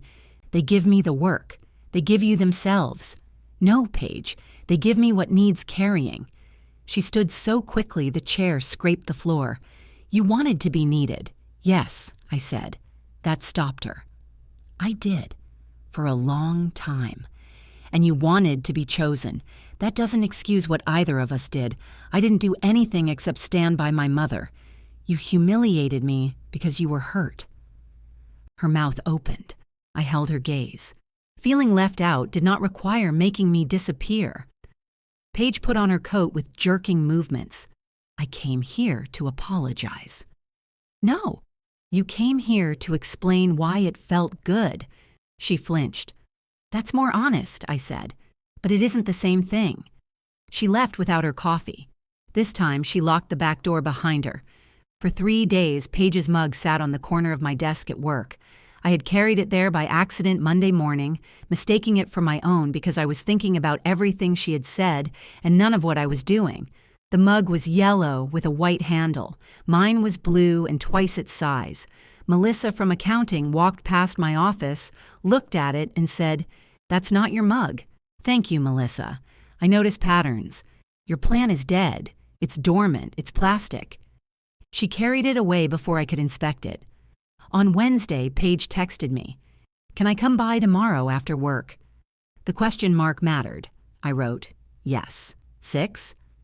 She arrived at 5:58 with 2 coffees and no coat, even though the temperature had dropped into the 30s. She had probably left it in her car because she did not want to repeat the gesture of settling in before I invited her. I opened the door. "You can come inside," I said. I didn't want to assume. "Paige, it's cold." She walked in and handed me 1 coffee. "I checked the order," she said. "Half sweetener, thank you." She stood in the living room looking toward the windowsill. The ceramic bird was safely in place. "I'm not going to explain this time," she said. "All right." I knew what the picture meant. Maybe not every part of it, but enough. I knew standing there would hurt you, and I decided your hurt was proof I had finally gotten something. I kept both hands around the coffee cup. "I'm sorry," she said. No because followed. No mention of Mom's fear, Dad's suggestion, or my tendency to take over. "I'm sorry I didn't move," she continued. "I'm sorry I let Dad make you sound unreasonable. And I'm sorry I posted that picture knowing you weren't in it." The room felt too small for the apology. I had imagined hearing it in a dozen different voices, most of them less believable than hers. "Why did you come back?" I asked. "Because if I only tried once, I'd get to tell myself I did my best and you rejected me." That was honest, too. I sat on the couch. Paige took the chair across from me, leaving the space beside me empty. "Thank you," I said. "You don't have to forgive me today." "I know." I practiced that sentence with Colin, I could tell. He said I'm not allowed to ask how long it will take. I like Colin. He likes you too. It's extremely inconvenient. We drank coffee. After a while, Paige asked, "Are you still going to Jonah's for Thanksgiving?" "Naomi's. Jonah is going." "Right. Batwoman. How do you know about Naomi?" "Mom knows." "How does Mom know?" "You told her." I had. At lunch, while explaining trivia. The realization felt small and warm. Paige picked at the cardboard sleeve on her cup. "Mom wants me to make the stuffing," she said. "How much butter? Until it stops looking responsible." I smiled. She stayed for 40 minutes. She didn't ask me for the gravy recipe, the extra folding chairs, or the linen tablecloth Mom knew I owned. When she left, she took her empty cup with her. The family group chat became unusually specific as Thanksgiving approached. Dad sent a photograph of the frozen turkey sitting in the garage refrigerator. Paige, "Why is it still frozen?" Dad, "It's refrigerated." Paige, "It needs to thaw." Dad, "That's what refrigerators do." Mom, "Grant, read the label." Dad, "Label says keep refrigerated." Paige, "How many days does it say?"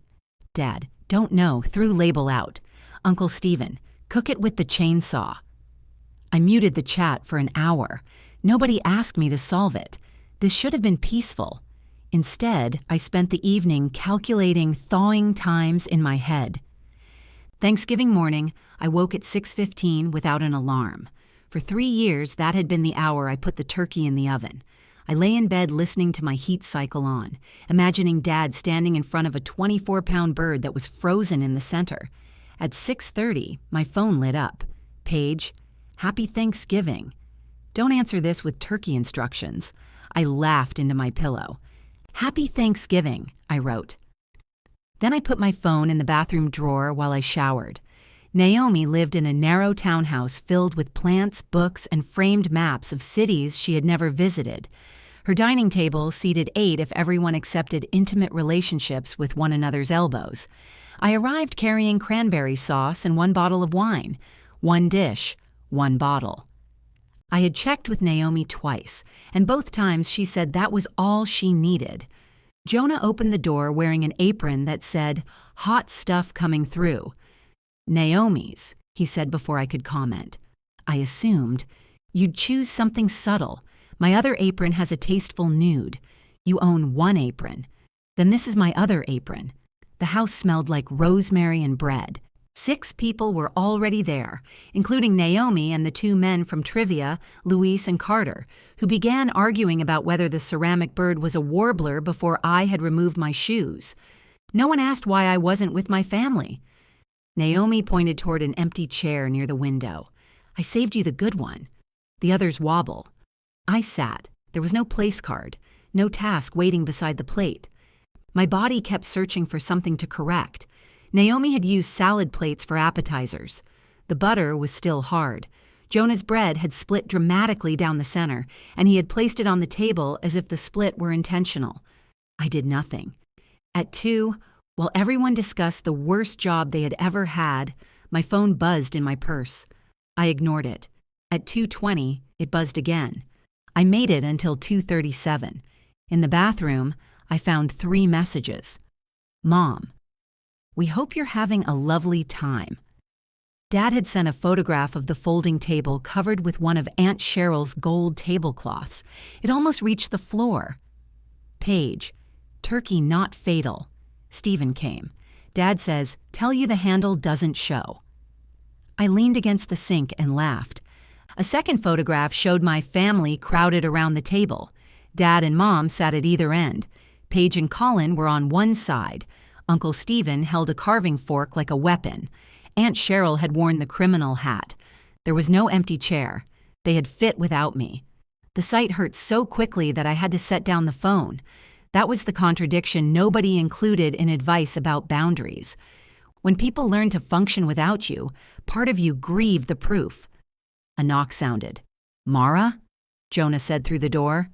"I'm fine. I didn't ask." I opened it. He took one look at me. "Family? They're having dinner." That was the plan. They fit. Jonah leaned against the wall. "I wanted them to figure it out," I said. And they did. Yes, rude of them. I laughed, then covered my mouth because it came out close to a sob. He didn't hug me. Jonah knew I disliked being touched when I was trying not to cry. He stood beside the bathroom door and examined a framed map of Lisbon. "You can miss them," he said. "It doesn't mean you made the wrong choice." "What if it does? Then you'll make another choice next year." That sounds irresponsibly simple. Naomi used salad plates for cheese. We are beyond responsibility. I wiped beneath my eyes with my fingertips. "Do I look terrible?" "Yes, but the lighting is harsh." "Thank you." When we returned to the table, nobody asked why I had been gone. Naomi passed me potatoes. Carter told a story about being fired from a call center after accidentally transferring a customer to his own voicemail. I stayed through dessert. I helped carry plates to the kitchen because Naomi asked everyone to carry one. When I reached for a second stack, she slapped my hand with a dish towel. "You brought cranberry sauce," she said. "Your debt is paid." It came from a jar. Then we both got away with something. At home, I called Mom. She answered on the first ring. "Happy Thanksgiving," she said. "Happy Thanksgiving." "How was dinner?" "Good." Jonah burned the bread. I heard that makes it artisanal. "Who told you that?" "Colin." "Of course." Mom told me Dad's turkey had required an extra hour and every dish had been cold by the time it rested. Aunt Cheryl brought a sweet potato casserole containing enough bourbon to make Stephen announce that dessert had started early. Paige's stuffing was excellent. "She did the extra butter," Mom said. "She told me. We missed you. I missed you too." The words came without surrender. After we hung up, Paige called. "Mom gave me your serving dishes," she said. "She what?" "The blue and white ones. She says they're mine now because I hosted." "You didn't host. Tell her that. I have 6 platters in an apartment with 1 usable cabinet." I laughed. "I'll take 3, I said. No, you said you weren't infrastructure. I like the oval one. You can borrow it. That's what Mom said for 3 years. Then apparently this is how generational wealth works in our family. We divided the serving dishes by telephone. Paige kept the large platter because Colin liked it. I took the oval one in 2 bowls. Neither of us wanted the gravy boat. Dad wants a family dinner next Sunday, she said. Of course he does. He says we need to stop acting like divorced parents. Who gets custody of the gravy boat? Paige laughed. It sounded surprised. Then she grew quiet. I told them the picture was my fault. I sat on the edge of my bed. What did they say? Dad said it was his idea. It was. I said I agreed because I wanted to hurt you. My grip tightened on the phone. You didn't have to say it that way. It was true. What did Mom say? She cried. A familiar reflex moved through me, already preparing to call Mom, soothe her, translate Paige's admission into something bearable. I let the impulse pass. That must have been hard, I said. For her or me? Both. Paige was silent. Dad wants you to come Sunday, she said. What do you want? I want you to come if you want to come. The sentence was careful, but it was hers. I'll think about it. Okay. She did not ask when I would decide. On Saturday morning, Paige arrived with the oval platter and 2 bowls wrapped in Mom's old bath towels. She had texted first. She came at the time we agreed. At the door, she handed me the stack. Mom asked me to take her to a follow-up next Wednesday, she said. Can you? I moved a client call. You didn't have to. I know. She smiled slightly. For the first time, Paige was not helping because I had failed to appear behind her. She was simply showing up. Wednesday at 8:03, Paige sent me a photograph of Mom sitting in the passenger seat of her car. Mom wore sunglasses and held a travel mug. Her mouth was open mid-protest. Made it to the correct pavilion, Paige wrote. No eye pictures will be distributed. I replied. Coward. Mom sent me a separate message 10 minutes later. Your sister drives like she's being followed. Paige was included in that message. I wrote, you taught her. Mom replied, I taught her to use turn signals. Paige, I use turn signals. Mom, not before you turn. Paige, people get too much warning. I put the phone away, smiling. At lunch, Mom called to tell me the appointment had gone well. She described the doctor's tie, the parking validation system, and a woman in the waiting room who had removed her shoes. She did not ask me to interpret the doctor's instructions. Paige had written them down.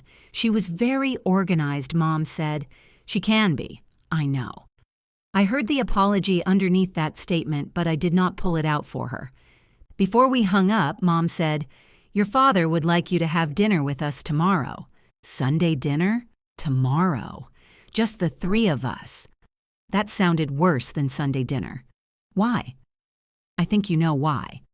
I don't want to arrive and discover Dad thinks we're discussing ducks. He doesn't. Did he say that? Not in those words. Mom, he wants to talk about the anniversary. 4 months had passed, but my body returned to the garden before my mind did. Paige's fingers tightened against Mom's chair. Dad gestured toward the column. Evan became fascinated by his camera. I'll come, I said. I called Jonah after work. Is this a social call or do you need me to hide a body? He asked. Social. That's disappointing. I told him about dinner and, he said, and what? Are you going? Yes. Okay, that's all? I'm not invited. You usually have opinions. I have several. Let's hear them. No. Why? Because then you'll either follow my opinion and resent me or ignore it and rehearse your defense during dinner. I stood in the cereal aisle holding a box of bran flakes. That is annoyingly healthy. I've been growing. I liked you smaller. Bring me back a roll. From where? Your parents' house. Your mother makes good rolls. Those come from a tube. Her technique is exceptional. Dad opened the door Thursday before I knocked. He wore a green sweater Mom had bought him 3 Christmases earlier, and he claimed was too soft to be useful. You're early, he said. It's 5:58. Dinner's at 6. That's early. We're not ready. From the kitchen, Mom called, We're ready. Dad stepped aside. The anniversary portrait still hung above the mantel. The old photograph remained on the hall table, partially hidden behind a bowl of pine cones Mom had added for winter. I took off my coat. Dad followed my gaze. "I can move it," he said. "The bowl. The picture." I looked at him. "If it bothers you," he added. "It does." He reached toward the mantel as though he planned to remove the frame immediately. "Leave it." Dad lowered his hand. "I don't want you to take it down because I'm standing here," I said. "You chose it. Paige is in it. It happened. So I'm wrong if I hang it and wrong if I take it down." "That's not what I said." It sounded like it. Mom appeared in the doorway with a wooden spoon. "Grant, stop trying to lose the conversation before dinner. I'm not trying to lose anything. You're arguing with answers to questions you haven't asked." Dad muttered something about being outnumbered and went to check the stove. Mom had made beef stew. The table was set with 3 places, cloth napkins, and the heavy water glasses she usually reserved for guests. I brought the bread basket from the counter. "Are these Jonah's rolls?" I asked. "They're for dinner." He requested one. "You discuss my rolls. They're famous. They come from a tube." "I know." Mom looked pleased anyway.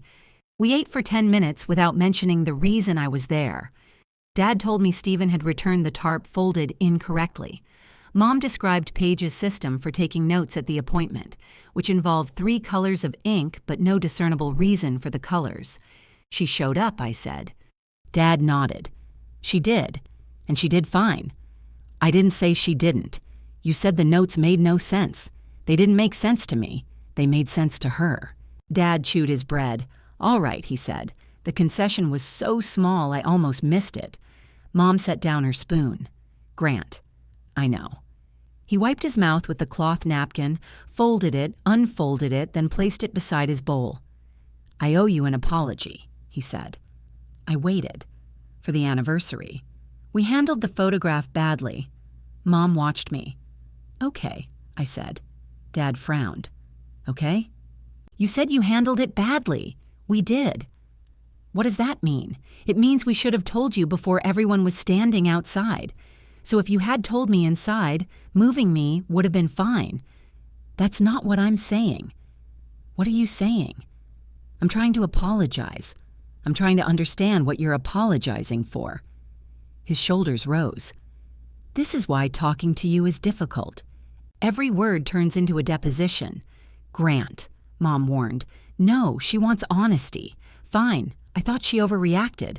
I still think walking out was an overreaction." There it was. Mom closed her eyes briefly. Dad looked at me with the stubborn relief of someone who had finally dropped a heavy object, even if it landed on another person. "But," he continued, "I shouldn't have called it balance." "Why did you?" "Because that was how it felt." "To whom?" "To me." I held his gaze. What was being balanced? Dad looked toward the mantel. "You were always closer to us. I lived closer." "That's not what I mean. I was the one you called." "Yes, because I answered." "Yes." He rubbed his thumb against a scratch in the table. "Paige has always been harder to hold on to," he said. "If we push, she pulls away. If we tell her she let us down, she disappears for a while. You don't. So you pushed me. I didn't think you'd leave." The words settled over the table. Dad heard them after he said them. His expression changed slowly. "You thought I would take it," I said. "Yes, because I always do." He looked down. "Yes." Mom reached for his hand, but he moved it to pick up his water glass. "I spent my whole life running work crews," Dad said. "You learn who you can count on. If something has to get done, you give it to the person who gets it done. I'm not on your crew. I know that." "Do you?" His jaw shifted. "I counted on you," he said. "I thought that was respect. Did you thank me?" "Of course I thanked you." "When? I don't keep a list. I drove you before sunrise for 10 days. You bought me breakfast once and told the waitress I liked being useful." Dad's eyes lifted. "You remember that?" "Yes. I meant you were capable. You made it sound like helping you was my hobby. I didn't know it hurt you." "You didn't ask." Mom's voice was quiet. Neither did I. I turned to her. She held her napkin in both hands. I saw your face in the garden, she said. I knew exactly what happened. Paige had been crying upstairs. She said she felt like a guest in our lives, and I wanted to give her something that made her feel chosen. You could have taken a picture with her alone. I know. You could have stood beside both of us. I know. You could have asked me. I know. Her eyes filled, but she didn't look away. I decided you would survive it, she said. And I decided the dinner mattered more than what it cost you because you had worked so hard on the dinner. I told myself you wouldn't want to ruin it. The logic was ugly and perfect. You used my effort to trap me there. Yes. Dad's head turned toward her. Diane. She asked for honesty. I didn't think we trapped her. No, Mom said. You ordered her back. I asked her to swallow it. We knew which one might work. Dad leaned away from the table. Nobody spoke for a while. The stew cooled in our bowls. A car passed outside, headlights moving across the dining room wall. I'm sorry, Mom said. Not for handling it badly, for choosing your silence. My throat tightened. Dad stared at his hands. I'm sorry, too, he said. His voice was rougher now. For what? He breathed out through his nose. For knowing you would take more and calling that strength. That was the first apology that reached the actual wound. I looked down before either of them could see my face change. Mom touched my wrist. Can we fix this? She asked. The old version of me would have started building an answer. Regular Sunday dinners, a communication schedule, divided responsibilities, a shared spreadsheet with colors assigned by person. I don't know, I said. Dad looked frustrated. What do you want us to do? I want you to stop asking me to design my own apology. That's not what It is, Mom said. He looked at her. She lifted one shoulder. It is. I folded my napkin. I want to be your daughter, I said. Not your primary contact for every company you use, not the person who knows where you put things, not the person Paige assumes will appear when she says no. We can't ask for help, Dad said. You can ask. I can say no.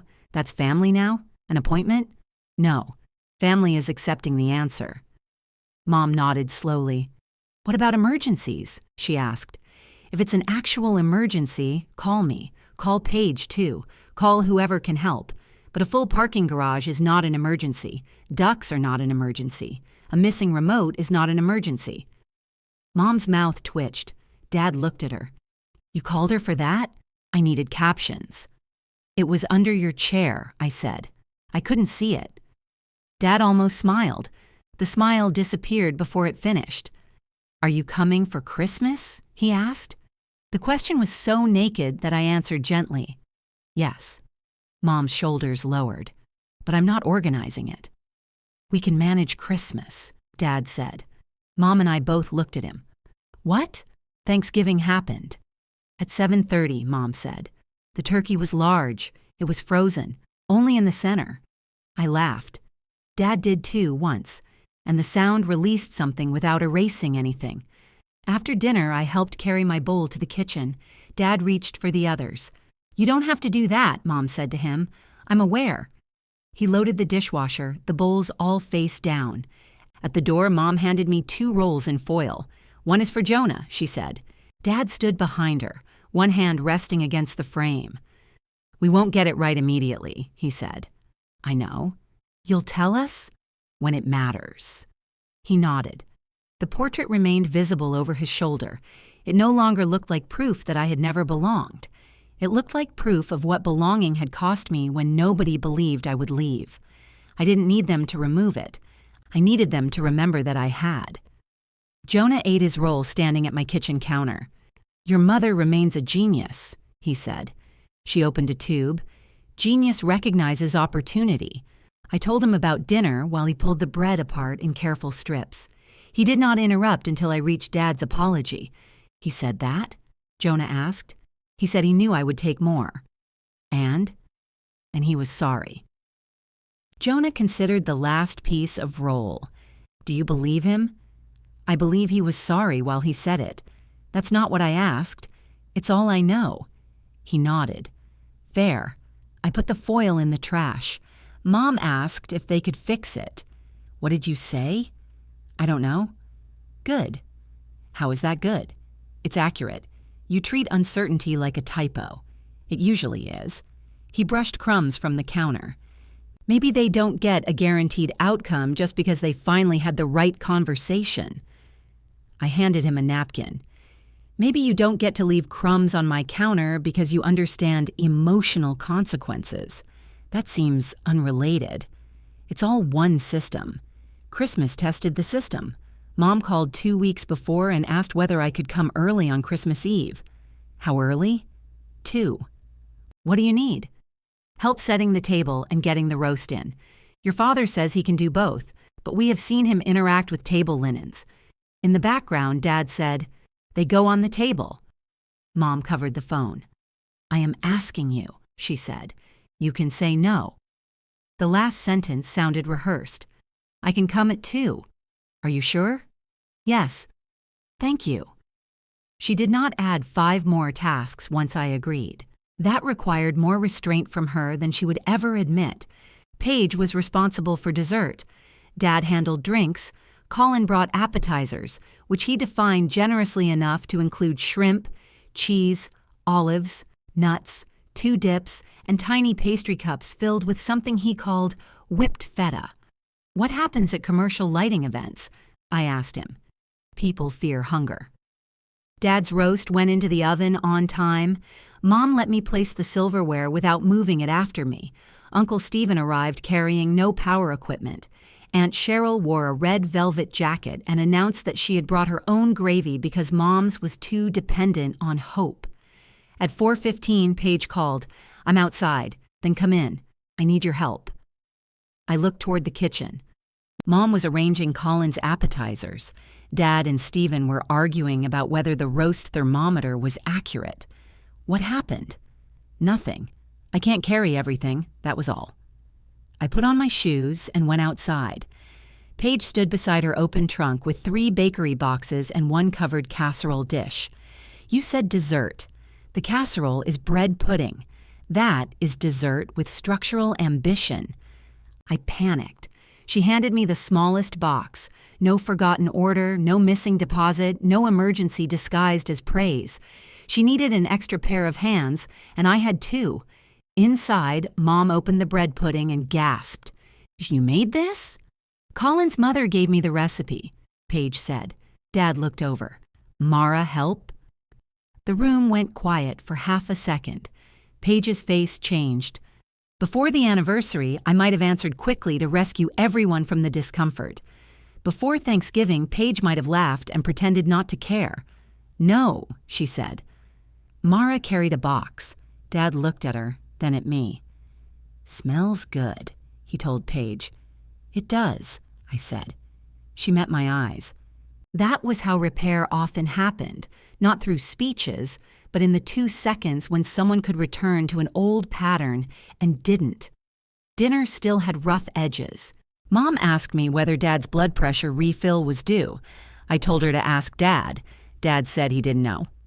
Paige pulled out her phone and showed him how to check the pharmacy app, then became irritated when he refused to remember his password. "You made it Grant 123, she said. "That doesn't work, because they made you change it. So why would I remember the new one because you chose it? I chose it under pressure. I ate gravy and let them solve it." Later, Dad asked me to look at a charge on his credit card. "Tonight?" I asked. "No, whenever you have time." That phrase mattered too. I looked at the charge the next afternoon. It was an automatic renewal for a streaming service Dad had accidentally subscribed to while trying to watch a documentary about bridges. He called the company himself. By January, the family had developed a clumsy new language of requests. Mom would say, "I want your opinion, but I'm not asking you to handle it." Dad would say, "Is this a thing you know or a thing I can look up?" Paige would text, "Are you available for mom translation?" and accept it when I answered, "Not today." They got it wrong often. Dad called during a staff meeting because he could not find the name of the contractor who repaired the shed. I texted that I would respond later. He left 2 voicemails, the second accusing the contractor's website of hiding its own phone number. When I called after work, I said, 2 messages is not waiting. I thought the first one cut off. It did not. He apologized without sounding convinced. Mom asked me to order flowers for Aunt Cheryl's birthday, then caught herself and said, "No, never mind. I can do it." I offered to help choose them. "That isn't the same as doing it," she said. "No." "All right, help me choose." We spent 20 minutes rejecting arrangements that looked funereal, romantic, cheap, or likely to trigger Cheryl's opinions about lilies. Mom placed the order herself. Paige missed one of Mom's follow-ups after writing the wrong time in her calendar. Mom called me from the waiting room. "Do you need a ride?" I asked. "No, your father brought me." "Then what do you need?" "I'm angry." "You can be angry. Should I call Paige?" "Yes." "What do I say?" "The truth." Mom sighed. "You always say that like it's easy. It's short." She called Paige. Paige apologized, rescheduled the appointment, and took Mom the next time. Nobody asked me to do it instead. I began saying yes again. Not automatically. Not to everything. When Dad needed help moving a heavy workbench, I went over because he could not safely lift it and because Uncle Stephen's back was bothering him. We moved it 6 feet along the garage wall. Dad tried to turn the job into reorganizing every tool he owned. "No," I said. "The workbench was the request. We're already here. You're already here. I'm leaving." He looked offended, then laughed. Worth a try. When Mom's car battery died outside the grocery store, she called roadside assistance before she called me. Then she called just to tell me where she was. "Do you want company?" I asked. "Yes." I brought coffee and sat with her on the curb while we waited. I did not speak to the technician when he arrived. I did not ask about the battery warranty. Mom handled it badly, then better, and we went home separately. The empty parts of my life began filling with things that did not depend on somebody else's inconvenience. Jonah and I finally went to Cincinnati on a gray Saturday in February. There was no art fair, so we visited a museum where he stood in front of a sculpture made of bent metal and announced that Dad could have built it for less. "You've spent too much time with my family," I said. "I've met Grant 9 times. That may be enough." At lunch, I reached for my phone when it buzzed. Jonah looked at me. "What?" "Nothing. I'm allowed to check." "I didn't say you weren't." "That face did. I have one face." "You have a full catalog." The message was from Paige. "Mom bought Dad loafers. He says they're slippery because they don't have duct tape." I showed Jonah. He laughed. That required immediate attention. I'm glad we agree. I did not cancel the rest of the day. In March, Paige and I met for dinner without our parents for the first time in years. She chose a Thai restaurant halfway between us and arrived before I did. She had already ordered tea but had not ordered my meal. "Growth," she said when I noticed. "You were never allowed to order for me. I have ordered for you, and I have resented it. You ate it, resentfully." Over curry, Paige told me she had started saying no to Mom. "Not all the time," she said. "I'm not trying to become you." "Which version?" "The one who sits at home with a warbler and teaches everyone lessons. It's a pigeon when Jonah says it. Because you're in love with him." I nearly inhaled rice. "I am not. You've always been in love with him." "No." "Fine. You have an efficient, long-term emotional attachment. He's my friend." "Does he know that he's my friend? That you've put him in the waiting room for 15 years while you handle a series of appliance appointments?" I set down my fork. Paige smiled into her tea. "This is why I didn't have dinner with you. You invited me." Past Mara was right. Her smile faded. "I thought you had everything," she said. The shift in her tone made me look up. "You had the house, the job, Mom's keys, Dad's trust. I thought you looked at me and saw a mess. Sometimes I did." "I know. I also thought you had everything." She laughed softly. "Because Mom liked my dresses. Because Dad forgave you before you apologized. Because Mom's whole face changed when you walked into a room. Because you could disappoint them and still be exciting. They trusted you. They enjoyed you. Neither of us had known how to want what the other possessed without trying to cheapen it." Paige reached for the sugar and pushed it toward me. We really let them divide this badly, she said. They started it. We helped. Yes. She nodded. There was no comfort in pretending otherwise. There was comfort in being able to say it. My 39th birthday fell on a Friday in April. Historically, Mom asked what I wanted. Dad suggested steak regardless of my answer, and I made the reservation because everyone claimed restaurants became confusing with more than 4 people. This year, Paige called 6 weeks ahead. "I'm planning your dinner," she said. "Why 6 weeks? Because apparently photographers book up. That is dark. I've grown through pain. I don't want a photographer. There will be no photographer. There will be dinner, cake, and people you like. Which people? Mom, Dad, Colin, Jonah, me. Aunt Cheryl is not invited. She'll find out. I'm willing to live with that." I tried to ask which restaurant. Paige refused to tell me. I tried to ask whether she needed my schedule. She already had it. I tried to ask about the cake. "Mara," she said, "your only responsibility is to arrive. That seems unsafe. Live dangerously." Over the next 6 weeks, she asked 2 questions: whether I still hated coconut and whether 6:30 was too early. No problem migrated into my hands. On my birthday, I arrived at a small Italian restaurant beside the river. Paige had reserved a round table near the windows. Mom and Dad were already there. Colin stood when I entered. Jonah wore a tie badly enough that Dad had apparently tried to fix it. Paige came toward me holding one small gift bag. "You're 4 minutes early," she said. "I wanted to preserve family tradition." She hugged me. Behind her, the table held no place cards. There was one empty chair, and nobody told me where to sit. I chose the chair between Jonah and Paige. Nobody reacted, which told me everyone had noticed. Mom sat across from me beside Dad. Colin took the remaining seat and immediately began moving the breadbasket, candle, and water carafe because he had positioned himself in the one place with no clear view of anything. "This table was designed by enemies," he said. "It's round," Paige told him. "Exactly. No leadership." Dad pointed at me.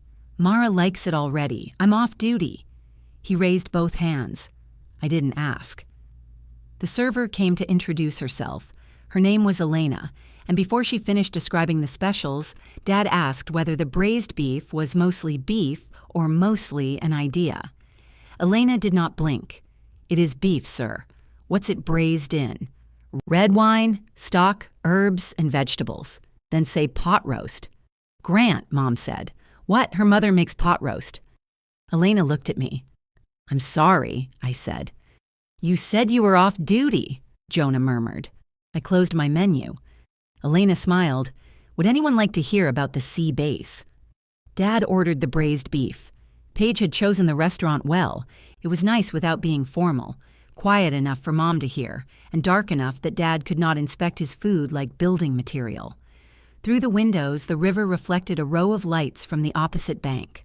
A bottle of wine arrived that Paige had selected after consulting Colin and, she admitted, an employee at the wine store who looked trustworthy. "What made him trustworthy?" I asked. "He wore an apron." "That's how it starts," Jonah said. Mom lifted her glass. "I think we should make a toast." "We just sat down," Dad said. "She was born before the appetizers, Grant." "Were you waiting on the porch?" Colin asked me. "My mother believes birthday celebrations must begin at the exact minute labor ended." "It was 26 hours, Mom said. I earned precision." Dad leaned toward Jonah. "She still brings it up." "You bought a fishing magazine," Mom said. "The hospital gift shop had limited choices. You bought it on the way." Dad looked around the table. "Are we celebrating Mara or reopening negotiations?" Mom ignored him and raised her glass. "To our daughter, who has always known where she's going." I felt Paige glance at me. Mom did too.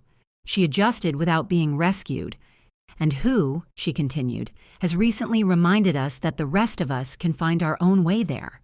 Dad nodded. "That's true. It was not a perfect toast. It still made my independence sound educational, but Mom's eyes held mine, and she had not called me dependable, strong, capable, or useful. I lifted my glass. "To 39, I said. "To 39, everyone repeated. Jonah took a drink. You don't look a day over extremely organized. I can have you removed. I'm your ride home. I drove myself. Then I have no power here. The appetizers arrived. Paige had ordered fried artichokes and a plate of meat and cheese, then checked beforehand that nothing contained coconut. I don't think Italian restaurants hide much coconut, I told her. You asked me if I remembered. You called to ask me. And I did. She smiled, but I saw the question underneath. Was she doing this right? Had she done enough? Too much? The question looked familiar. I reached for an artichoke. This is exactly what I wanted, I said. Her shoulders lowered. Dinner moved without anyone managing it. Elena brought the wrong salad to Colin, and he corrected her himself. Dad dropped a fork and asked for another instead of looking at me as if I carried replacement silverware. Mom could not decide whether she wanted dessert later and somehow tolerated the uncertainty. I kept waiting for the hidden problem. There wasn't one. That made me suspicious until the wine began to work. Jonah told the table about the bent metal sculpture in Cincinnati. Dad defended the artist after hearing the dimensions. You couldn't get that curve without heat, he said. You said you could build it for less, I reminded Jonah. I said Grant could. Dad looked pleased. Depends on the metal. Mom asked about the museum, and I told her about a room of landscape paintings where Jonah had sat on a bench for 20 minutes because he claimed one cloud looked dishonest. It was lit from the wrong side, he said. It was a cloud. It had obligations. Paige caught my eye and mouthed, "Friend?" I kicked her beneath the table. She kicked Colin by mistake. "What did I do?" he asked. "Collateral damage," she said. Dad looked between us. "What's happening?" "Nothing," Paige and I said together. For a moment, we were in Mom's kitchen again, choosing the less blue tie. The memory arrived without taking over the room. After the dinner plates were cleared, Paige placed the small gift bag in front of me. "Open this before cake." "Why before cake?" "Because cake is coming." "That doesn't answer the question. You don't have to interrogate the gift." I pulled out the tissue paper. Inside was another ceramic bird. This one was smaller than the suspicious blue-winged bird on my windowsill. It had a green chest, a narrow tail, and one black eye painted slightly higher than the other.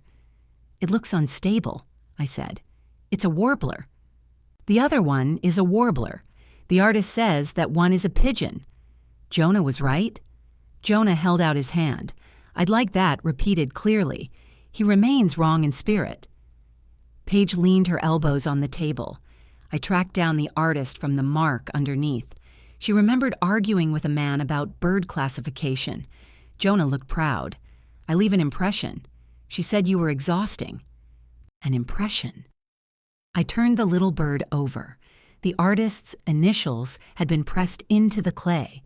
"You broke into my house, knocked over the first one, then bought me another?" "I did not break in. Your lock was terrible." "You replaced the lock. I sent you the name of a locksmith. After telling him what kind I needed and scheduling the estimate." Paige winced. I backslid. "A little. But you chose the time." "I did, and you paid him." "I did. Growth." The second bird sat in my palm, imperfect and determined. "I love it," I said. Paige's smile came slowly. Mom and Dad gave me a cordless drill to replace the one I had owned since buying my house. "Yours smokes," Dad said. "It only smokes under load. That is when drills shouldn't smoke." He had written my name on the battery in permanent marker. Dad labeled every tool, even gifts, because possession was apparently not official until Sharpie became involved. "It's not so you can do things for us," Mom said quickly. "I know." Dad looked offended. "It's a good drill." "It is." "You don't have to make it emotional," he told Mom. "You wrote her name on it so no one takes it. Who is going to take Mara's drill?" Dad glanced toward Paige. She put down her wine. "I don't even hang my own pictures. That's why I labeled it." The cake arrived with one candle, shaped like a 3 and another shaped like a 9. My name was spelled correctly. Elena set it before me and lit both candles. Everyone sang. Dad came in early on the last line. Colin tried to harmonize. Jonah sang directly at me in a dramatic baritone until I threatened him with the cake knife. I made a wish anyway. It was not for my family to become different people. I had spent enough years trying to produce that outcome through superior planning. I wished for the courage to believe them when they showed me who they were, including when they were trying. After cake, Dad reached for the check when Elena placed it near Paige. "Give me that." "It's handled," Paige said. "I'm not letting you pay for all this." "You're not. Colin and I split it. You should have told me." "Why?" "So I could argue before dessert. You're arguing now, I can give you cash." "No." Dad looked at me. The glance was quick, automatic. "Get your sister to be reasonable." I took another bite of cake. He caught himself. "All right," he said. Paige blinked. "Really? You said it's handled." "It is." "Then thank you." She looked almost disappointed not to have the fight she had prepared for. "You're welcome." Elena returned with the receipt, thanked Paige, and asked whether we wanted a group photograph. Every person at the table went still. She noticed. "Or not," she said. Paige looked at me. "Do you want one?" A year earlier, she would have announced it. Mom would have arranged it.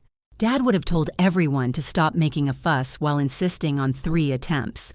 Now they waited. "Yes," I said, "I do." We moved toward the windows where the river lights made the glass look black around our reflections. Elena held Paige's phone and stepped backward. Everybody squeeze in. Dad stood beside Mom. Colin went to Dad's other side. Jonah stayed near me but left enough room for me to choose. Mom touched my elbow. "Mara, you should be in the center." Her voice had that careful brightness people used when trying to repair history with furniture placement. "I'm okay here." "But it's your birthday." "I know. You should be beside Dad and me." Dad looked uncomfortable. "Diane, let her stand where she wants." "I'm trying to." "I know what you're trying to do," I said. Mom's hand fell. For a second, hurt crossed her face. She had imagined offering me the center as restitution. She wanted me to see that she would choose me now. I kissed her cheek. "Thank you," I said. "I want to stand here." I stepped beside Paige, not in front of her, not behind her, beside her. There was a few inches of space between our shoulders. Paige looked at it, then at me. "Should I move closer?" she asked. "If you want." She shifted half an inch and stopped. "This is where I want." "Good." Jonah stood on my other side. Colin moved closer to Paige. Mom and Dad remained together, not as the center everyone orbited, but as 2 people among 6. Elena raised the phone. "Ready?" Dad blinked at the exact moment she took it. "I blinked," he said. "You always blink," Mom told him. "I wasn't ready." She said ready. I thought that was the warning. Elena took another. This time, Colin's eyes were closed. On the 3rd, Aunt Cheryl called Mom. Her ringtone announced the caller's name in a robotic voice, and we all started laughing. Elena captured that one too. Back at the table, we passed the phone around. The first photograph looked formal and slightly tense. In the second, Colin appeared asleep while standing. The third was a blur of open mouths and uneven shoulders. The last one was good. Not polished. Good. Mom was leaning toward Dad. Colin had one hand at Paige's waist. Jonah's tie had shifted farther sideways. I stood beside my sister, both of us laughing, the small space between us visible but unthreatening. Dad studied the screen. "It's not perfectly balanced," he said. The table went quiet again. Dad looked up quickly. "I didn't mean—" "People aren't furniture," I said. Paige made a sound halfway between a laugh and a cough. Jonah covered his mouth. Colin looked at the ceiling as if appealing for professionalism. Dad stared at me for one long second. Then he nodded. "No," he said. "They aren't." Mom took the phone from him and looked at the picture again. "I like it," she said. "So do I." Paige sent it to the family group chat before we left the restaurant. Dad, "Good picture." Mom, "Best one." Colin, "I look incredible." Jonah, "Your eyes are closed in half of them." Colin, resting confidently. At the curb, Dad hugged me. He usually hugged with one arm and 3 pats, as though signaling the end of a meeting. This time, he held on long enough to become awkward. "Happy birthday," he said. "Thank you. Good dinner." Paige did well. She did. Mom hugged me next. She smelled like the same perfume she had worn at the anniversary, but the scent no longer carried me to the garden. "We'll call tomorrow," she said. "To tell me something or ask me something?" She considered. "I'll decide before I call." "Good." Paige walked me to my car. "Was it really what you wanted?" she asked. "The dinner?" "Yes, it was. You're not saying that because I'll become unstable if criticized. I would criticize you." "That's true." She leaned against my car door. "I almost called you about the restaurant 6 times, she said. "The reservation system was terrible. Then the cake place changed pickup times. Colin wanted balloons. Thank you for stopping him. I told him you consider balloons decorative emergencies." "I do." She smiled. "I wanted to prove I could do it," she admitted. "You did." "No, I mean without you, I understood. You did that too." Her eyes shone, but she looked away before tears could become the event's final scheduled activity. "Don't tell Mom I cried." "You didn't." "Thank you." At home, I placed the green bird on the windowsill beside the blue one. They did not match. One was round, one narrow. Their painted eyes pointed in different directions. They belonged together anyway. Paige had the birthday photograph printed the next week. She gave copies to all of us without choosing where anyone had to put them. Mine went beside the birds. Mom and Dad placed theirs on the narrow hall table where the old 20th anniversary portrait still stood. The anniversary photograph remained above the mantel. They never removed it, and I never asked. It was still beautiful. It was still incomplete. The new photograph did not correct it. That was not its job. In the new one, I was not in the center. I was not holding anyone up. I was not standing where guilt, fairness, symmetry, or usefulness said I should stand. I was simply there, in the place I had chosen. This time, no one asked me to move.